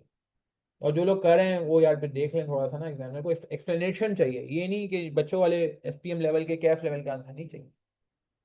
ठीक है जी। चलें, आज के एजेंडे की दूसरी चीज़ भी मैंने आपको बता दी कि एग्जामिनर कमेंट्स, एग्जामिनर क्या कह रहे हैं, स्पेसिफिक कमेंट्स आप पढ़ लोगे खुद ही। एग्जाम टिप्स मैंने आपको बहुत सारी इसी के साथ ही दे दी है, एग्जाम टिप्स मैं आपको अभी बता देता हूँ। एक तो वो टिप्स हो गई कि मैंने आपको बता दिया कि आपने जो है वो पेपर में टाइम मैनेजमेंट का ख्याल रखना है। ठीक है, टाइम मैनेजमेंट का ख्याल रखना है। एक सबसे इंपॉर्टेंट चीज़ जो मैं कहूँगा आपसे, सीक्वेंस ब्रेक ना करें, कोशिश करें सीक्वेंस में चलें। बुलेट विद एक्सप्लेनेशन हो जाए तो बहुत अच्छी बात है, क्योंकि फिर एक्सप्लेनेटरी बुलेट होनी चाहिए। मगर हमारा जो स्टाइल ना बुलेट का एज है, वो ये होता है कि बस आधे लाइन की बुलेट हो गई, पौने लाइन की बुलेट, ऐसी बुलेट ना हो। बुलेट हो तो फिर एक्सप्लेनेशन वाली हो ना, तो 2-3 लाइन में एक्सप्लेन, मतलब फालतू नहीं, फालतू नहीं, relevant to the question, in depth analysis. In depth analysis ये नहीं हो कि बस आपने कहीं की चीज कहीं मार दी। ठीक है। मगर येस यू आर राइट कि अगर बुलेट हैवी है तो चल जाएगी, छोटी मोटी बुलेट नहीं चलेगी।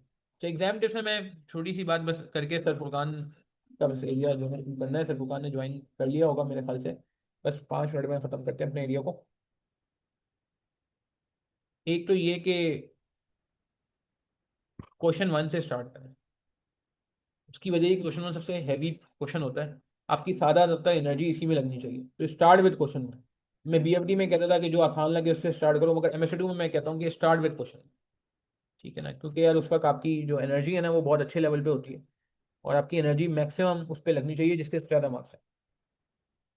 पहली तो ये बात होगी। दूसरा ये है कि टाइम मैनेजमेंट का ख्याल रखें। ठीक है जी, टाइम मैनेजमेंट का ख्याल। तीसरा ये कि try to apply from scenario. Company company ना करें, अगर कंपनी का कोई नाम लिखा हुआ है, कंपनी के नाम से कनेक्ट करें। एबीसी लिमिटेड लिखा है तो बार बार एबीसी लिमिटेड लिखें, खाली कंपनी ना लिखें, खाली बिजनेस ना लिखें, एबीसी लिमिटेड, एबीसी लिमिटेड लिखें। और ये तो बहुत बेसिक। अच्छा, एक और बहुत इंपॉर्टेंट बात जो एग्जाम टिप्स में आती है, मैं भूल ना जाऊँ। नहीं देखिए, क्वेश्चन वन मुश्किल होता है, मगर हमजा देखो, मुश्किल होना ऐसा नहीं होगा कि 6 के 6 पार्ट मुश्किल होंगे, मान लिया ठीक है, मतलब मुश्किल अगर आ भी आता भी है बाकी दो सवालों से, तो मुझे एक बात बताओ ना आप, क्या इतना मुश्किल होता है कि 6 के 6 पार्ट ना हो? ए पार्ट मुश्किल होगा तो बी आसान होगा, बी पार्ट भी मुश्किल है तो सी या डी कहीं ना कहीं तो आसान देगा पूरा, ऐसा तो नहीं हो सकता कि 6 के 6 पार्ट मुश्किल हो ना यार। क्या ख्याल है? मगर टाइम मैनेजमेंट का ख्याल रखना, पहले क्वेश्चन में ये नहीं हो कि आप 2 घंटे लगा दो, प्लीज यार। ये देखें, ये नाइंसाफी नहीं करनी है कि 2 घंटे लगा दिए, आपको पता है आपके पेपर का जो टाइम है उसके डिवाइड बाई 2 होना चाहिए, एक्स्ट्रा टाइम नहीं लगना चाहिए। ये बहुत इंपॉर्टेंट पॉइंट है यार, बहुत इंपॉर्टेंट पॉइंट है, मैं आपको बताऊं सीरियसली स्पीकिंग। अच्छा, ये एक चीज बड़ी इंपॉर्टेंट है कि डोंट वेस्ट टाइम। ये बहुत इंपॉर्टेंट बात है जो मैं बीएफडी में नहीं करता, बीएफडी में मैं नहीं कर सकता, इन शोइंग एक्सेसिव वर्किंग। ये इंपॉर्टेंट एग्जाम टिप में मैं भूल ना जाऊं, ये मुझे आप लोगों से डिस्कस करना है। बहुत सारे लोग खुश होते हैं ज्यादा वर्किंग करके एमएसडब्ल्यू में, हालांकि एमएसडब्ल्यू में मैंने आपको बता दिया वर्किंग के शायद 20-25% मार्क्स होते हैं। अगर 10 मार्क का सवाल है एनालिसिस का, और उसके अंदर कोई वर्किंग करनी पड़ रही है, तो मेरे ख्याल से शायद 2-3 मार्क वर्किंग में हों, अगर अच्छा एनालिसिस उसमें दरकार है तो। आप अब मसला क्या है कि हमें क्या होता है, हम बड़ा खुश होते हैं वर्किंग शो करके, खुश होते हैं, बचपन से हमें सीखा हुआ है वर्किंग शो होनी चाहिए। मगर अब आप बड़े हो गए हो, आज आप MSc 2 लेवल पे आ गए हो, मैं आज आपसे BFD लेवल की बातें नहीं करूंगा, BFD आपका पास है ऑलरेडी। तो मैं आपसे ये रिक्वेस्ट करूंगा कि नहीं यार, आप कोशिश करें कि आप वर्किंग एक्सेसिव ना शो करें यार। जैसे मैं एग्जांपल देता हूँ छोटी सी, अब रेशियो का सवाल आता है, बहुत सारे लोग खुश होते हैं रेशियो की वर्किंग शो करके, क्या बात है जी, मैंने सारी वर्किंग दिखा दी रेशियो की। ओ भाई, रेशियो का सवाल है, परफॉर्मेंस मेजरमेंट का सवाल आता है और उसमें आपको 15-20 रेशियो निकालने और 10 मार्क का सवाल है खाली। तो आपको क्या लगता है, आप जितने रेशियो निकालोगे आपको 10 मार्क्स मिल जाएंगे? नहीं भाई। ओ भाई, 10 मार्क्स नहीं मिलेंगे यार। एनालिसिस का सवाल अगर 10-12 मार्क का है और उसमें 15-20 रेशियो निकालने के 3-4 मार्क्स हो खाली यार। मैं सीरियस बता रहा हूँ, देखो बार बार ये बात मैं पीछे भी कर चुका हूँ कि इस बार थियोरेटिकल एनालिसिस का आपको मार्क मिलेगा, ये चीजों का मार्क नहीं मिलेगा कि आप जो है ना कितनी अच्छी वर्किंग शो कर रहे हो। वर्किंग लिमिटेड शो करो, मगर ये ना हो कि वर्किंग के चक्कर में क्योंकि होगा क्या, पेपर में क्या होगा, मैं इसकी वजह बताऊँ। जैसे आपने रेशियो लिखे यहाँ पे, अब बहुत सारे लोगों को ना आदत होती है रेशियो के लिए पहले वो यहाँ फॉर्मूला लिखते हैं, फिर वो वर्किंग शो करते हैं, फिर उसका आंसर आता है। ऐसा है नहीं है, FTM वगैरह में मैंने देखा है लोगों को, अच्छा हम ये बोलते हैं ये करना चाहिए, BFD SPM लेवल पे यही करना चाहिए, बेसिक लेवल पे कैप लेवल पे यही करना चाहिए। लेट से GP मार्जिन एक रेशियो है, आपने फॉर्मूला लिखा GP अपॉन सेल्स इन 200, ये नॉर्मल तरीका बता रहा हूँ, MSc 2 में क्या फॉलो करने बताऊँ। फिर आपने देखा GP 20 था, सेल 100 थी, चलो जी मल्टीप्लाई कर लिया, कितना आ गया, 20% आ गया। अब आप मुझे बताएं कि यार ये अगर आप करने बैठेंगे तो आपको कितना टाइम जाएगा, एक रेशो नहीं है यार, ऐसे 15-20 रेशो है। और MSc 2 में आपको पता है एनालिसिस ठीक ठाक करना पड़ता है। तो आप पेपर में, मैं आपको सीरियस बता रहा हूँ, मैं थोड़ी भारी बात करने जा रहा हूँ, भारी बात करने जा रहा हूँ यार, ये तो आपने छोड़ ही दिया रेशियो में तो खास तौर पर। ओ भाई, वही उसको पता है रेशियो आपको आता है कैलकुलेट करना, ठीक है ना। और मे भी शायद मैं आपको बोलूँ शायद ये भी नहीं होगा, ये भी। आप सिंपली रेशियो लिखो, उसकी परसेंटेज लिख दो, रेशियो लिख दो, परसेंटेज लिख दो, रेशियो लिख दो, परसेंटेज लिख दो। और अपना जो टाइम यहाँ बच रहा है इसको कहाँ लगाओ, इसको इन्वेस्ट करो एनालिसिस। एनालिसिस एनालिसिस समझते हैं कि जीपी मार्जिन बढ़ रहा है तो क्या हो रहा है, कम हो रहा है तो क्या हो रहा है, सिनेरियो से कनेक्ट करो, उसके बिजनेस के लिए क्या अच्छा है क्या बुरा है। आपको मेरी बात समझ आ रही है नहीं आ रही? सबसे इंपॉर्टेंट एग्जाम देखा मैं आपको बता रहा हूँ, हम बाहर निकलते हैं बहुत खुशी खुशी, मैंने तो वेग बेहतरीन कैलकुलेट किया, उम्दा कैलकुलेट किया जी, बेहतरीन वेग कैलकुलेट हो गया, मैंने सारी वर्किंग दिखाई है। ओ भाई, वैग के आगे जो उसमें उसने कहानी पूछी थी कि ये वैग रेलेवेंट है नहीं है, रेलेवेंट है तो बताओ, या इसमें जो प्रॉब्लम है वो बताओ। अब वहां पे हम डंडी मार के आ गए। तो भाई आप ये समझो कि अगर आप एनालिसिस में या थ्योरी में डंडी मार लोगे, ये सोच के कि मैंने वर्किंग अच्छी कर ली है, तो ये नहीं चलेगा भाई, ये नहीं चलेगा। Are you getting my point? This is the theoretical paper, this is the conceptual paper, this is the illustrative paper, this is not the computational paper यार, please you need to keep that in mind. Competition आती है 20-25 mark की, 30 mark की आती है, इससे ज्यादा की नहीं आती, बहुत ज्यादा 3 मार्क मार के बता रहा हूँ, वरना 10-15 मार्क की भी आ सकती है कंपटीशन ओवरऑल पेपर। तो आप प्लीज पेपर में ये ना करें कि आप फॉर्मूला शो करने में बहुत टाइम लगे। मैं ये कि हाँ, किसी को टाइम है, कोई कहता है मेरे पास बहुत टाइम है, आखिरी सवाल था, मेरे पास और कुछ करने को नहीं था, तो वो कर ले सारी कहानी, टॉप पूरे कर ले। मगर जिसके पास टाइम नहीं है वो डायरेक्ट रेशियो लिखे, आंसर कैलकुलेटर पे सॉल्व करके आंसर लिखे, कैलकुलेटर सॉल्व करके आंसर लिखे। आप मेरी बात समझ रहे हैं? Are you getting my point? Clear है? ठीक हो गया? अच्छा आगे बढ़ते हैं। तो ये एग्जाम टिप्स हमने डिस्कस कर लिए हैं। Last but not the least, मैं बस जो है ना क्या कहते हैं खत्म करूंगा, सर सुल्तान ने आपका सेशन कंटिन्यू करना है मेरे साथ। Last but not the least, BFD and PM area, नमाज ब्रेक अभी सर फुरकान आपको देते हैं ना, करते हैं, ठीक है, एक दो स्टार्ट कर लें फिर वो आपको दे देंगे। टाइम एलोकेशन तो देखें यार, आप लोग स्मार्ट हो, बस एक काम कर लेना। टाइम मैनेजमेंट के लिए एक छोटी सी टिप दूंगा, ज्यादा टिप नहीं दूंगा क्योंकि आप लोग ऑलरेडी बहुत स्मार्ट हो, BFD में मैं दे चुका हूँ पास्ट लास्ट ईयर में, अगर आपने मुझे फॉलो किया होगा। आप हर क्वेश्चन के बाद ना, हर क्वेश्चन के बाद आफ्टर एवरी क्वेश्चन एक काम करो, आफ्टर एवरी क्वेश्चन आप एक काम करो, आप ये देखो, आफ्टर एवरी क्वेश्चन आप एक काम करो कि remaining time divide by remaining marks, ये एक फॉर्मूला याद रखो, छोटा सा फॉर्मूला है। इससे क्या आ जाएगा, लेट से रिमेनिंग टाइम के बाद बचा है मिसाल के तौर पे 2 घंटे, और मार्क्स आपके पास बचे हैं रिमेनिंग मिसाल के तौर पे करने को, मिसाल के तौर पे 70 मार्क्स, ठीक है। 120 डिवाइड बाई 70 आप कर लो, क्या आता है मिसाल के तौर पे, क्या आता है, मैं ऐसे ही कह लेता हूँ 1.7 आता है लेट्स से, ठीक है। तो चलो मैं 120/80, हाँ 70 कर लो, चलो लेट से 1.7 आता है, ये आ गया 1.7 मिनट्स पर मार्क। अब अगर 10 मार्क का सवाल है, 10 मार्क का पार्ट है, तो 17 मिनट में हो जाना चाहिए। तो this is the main thing कि आप रिमेनिंग टाइम के हिसाब से आप देखो कि आपके पास क्या रेट बन रहा है, कितने मिनट अवेलेबल है एक मार्क्स के लिए, फिर आप उसको नंबर ऑफ मार्क्स से मल्टीप्लाई कर लो। ये बात समझ आ रही है मेरी? हाँ, ये बात समझ आ रही है कि जब आप कोई नया सवाल करोगे ना, या कोई ऐसा कोई बड़ा पार्ट करोगे, तो आप पहले ये काम कर लो। कितना आसान काम है यार, कुछ भी तो नहीं कह रहा मैं आपसे। Remaining time divide by remaining marks करके एक रेट निकाल लो, क्या रेट बन रहा है एक मार्क के लिए, आपके पास कितना मिनट है, बस उसको मल्टीप्लाई कर लो जितने पार्ट, जितने मार्क का सवाल है, ताकि आपको एक्स शॉर्ट ना पड़े टाइम। ठीक है। अच्छा, ये हो गई बात हमारी। Last but not the least, बस मैं अभी ये बात करके खत्म कर रहा हूँ। बीएफडी परफॉर्मेंस मेजरमेंट एरिया के टॉपिक्स कौन कौन से हैं जी? आपको पता है जी, बीएफडी परफॉर्मेंस मेजरमेंट में एक फाइनेंशियल परफॉर्मेंस मेजरमेंट होती है। ठीक है जी, फाइनेंशियल परफॉर्मेंस मेजरमेंट होती है। एक नॉन फाइनेंशियल परफॉर्मेंस मेजरमेंट होती है।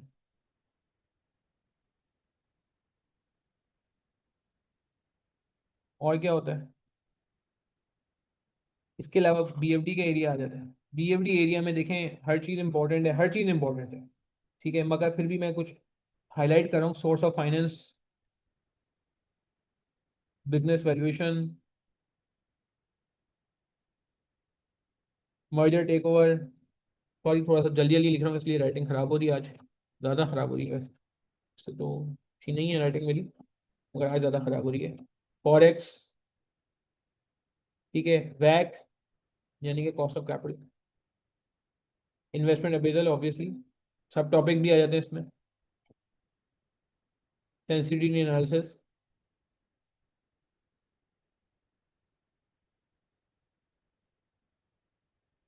ठीक है जी। बात समझिए, बैलेंस स्कोर कार्ड ये नॉन फाइनेंशियल परफॉर्मेंस मेजरमेंट में आ जाएगा। ठीक है। इसके अलावा आपके पास जो है ना, एसेट रिप्लेसमेंट,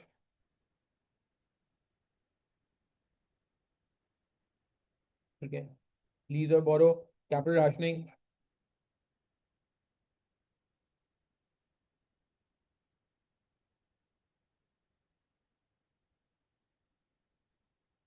और क्या कहते हैं उसे, ये अभी जो लास्ट टाइम आया था एपीवी, एडजस्टेड प्रेजेंट वैल्यू जो था। ठीक है, फॉरेक्स में सब आ गया। फॉरेक्स मतलब हेजिंग, इंटरेस्ट रेट, करेंसी वरेंसी सब आ गया। ठीक है? तो डिविडेंड थ्योरीज ये भी आ जाता है। बिल्कुल यार, देखो कोई चीज बची नहीं है ना। अब एबीवी और लीजो बोरो जब आ गया तो मैं क्या बोलूँ। लीनियर प्रोग्रामिंग देख लो लिमिटेड लेवल पे यार, पूछ सकता है, क्योंकि बीएफडी में है ना, तो पूछ सकता है। रिवीजन करके चले जाना। रिसेंट इतना नजर नहीं आया, मगर पूछ सकता है। अच्छा सर फुरकान, आप हमारे पास आ गए हैं, प्लीज कंफर्म करें मुझे चैट के थ्रू, तो मैं आपको होल्ड बना दूं और आपको मैं जो है ना वो राइट दे दूं। जी सर फुरकान, मुझे चैट के थ्रू कंफर्म कर दें आप। एक मिनट।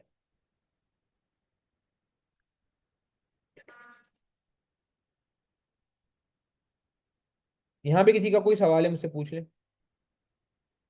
तो मेरे ही नाम से आए आप, क्या बात है, मेरे हम नाम बन गया है। ठीक है जी, एक मिनट।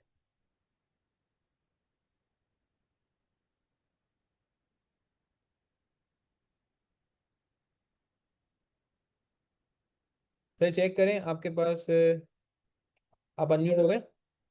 अस्सलाम वालेकुम सर, आवाज़ आ रही है? हाँ, जी sir, thank you sir, thank you. मैं सॉरी सर, मैंने 15 मिनट एक्स्ट्रा ले लिया आपके। 4 बजे मुझे ख़त्म करना चाहिए था, मगर वो बस बच्चों से बात हो रही थी तो फिर मौका नहीं मिला। सर आप रिकॉर्डिंग ऑन कर दें। जी। अच्छा, ये रिक्लेम होस्ट का ऑप्शन आ रहा है तो वो मैं कर लूँ क्लेम?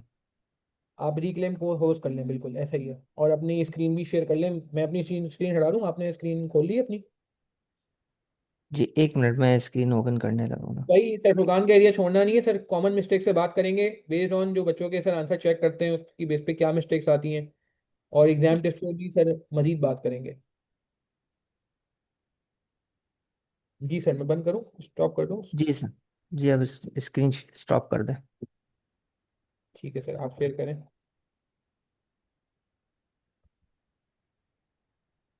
अच्छा, आपके पास भी रिकॉर्ड हो रहा है सेशन?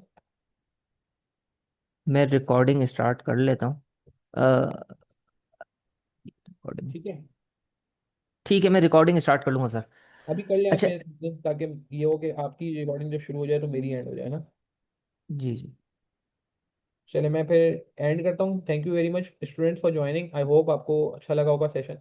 बाकी सर फुरकान हमारे साथ मौजूद है, आपने प्लीज़ एंड तक सर फुरकान के साथ रहना है। सही है जी। चलें, thank you sir, thank you very much. Thank you continue. Doctor. Thank you. ओ ठीक है।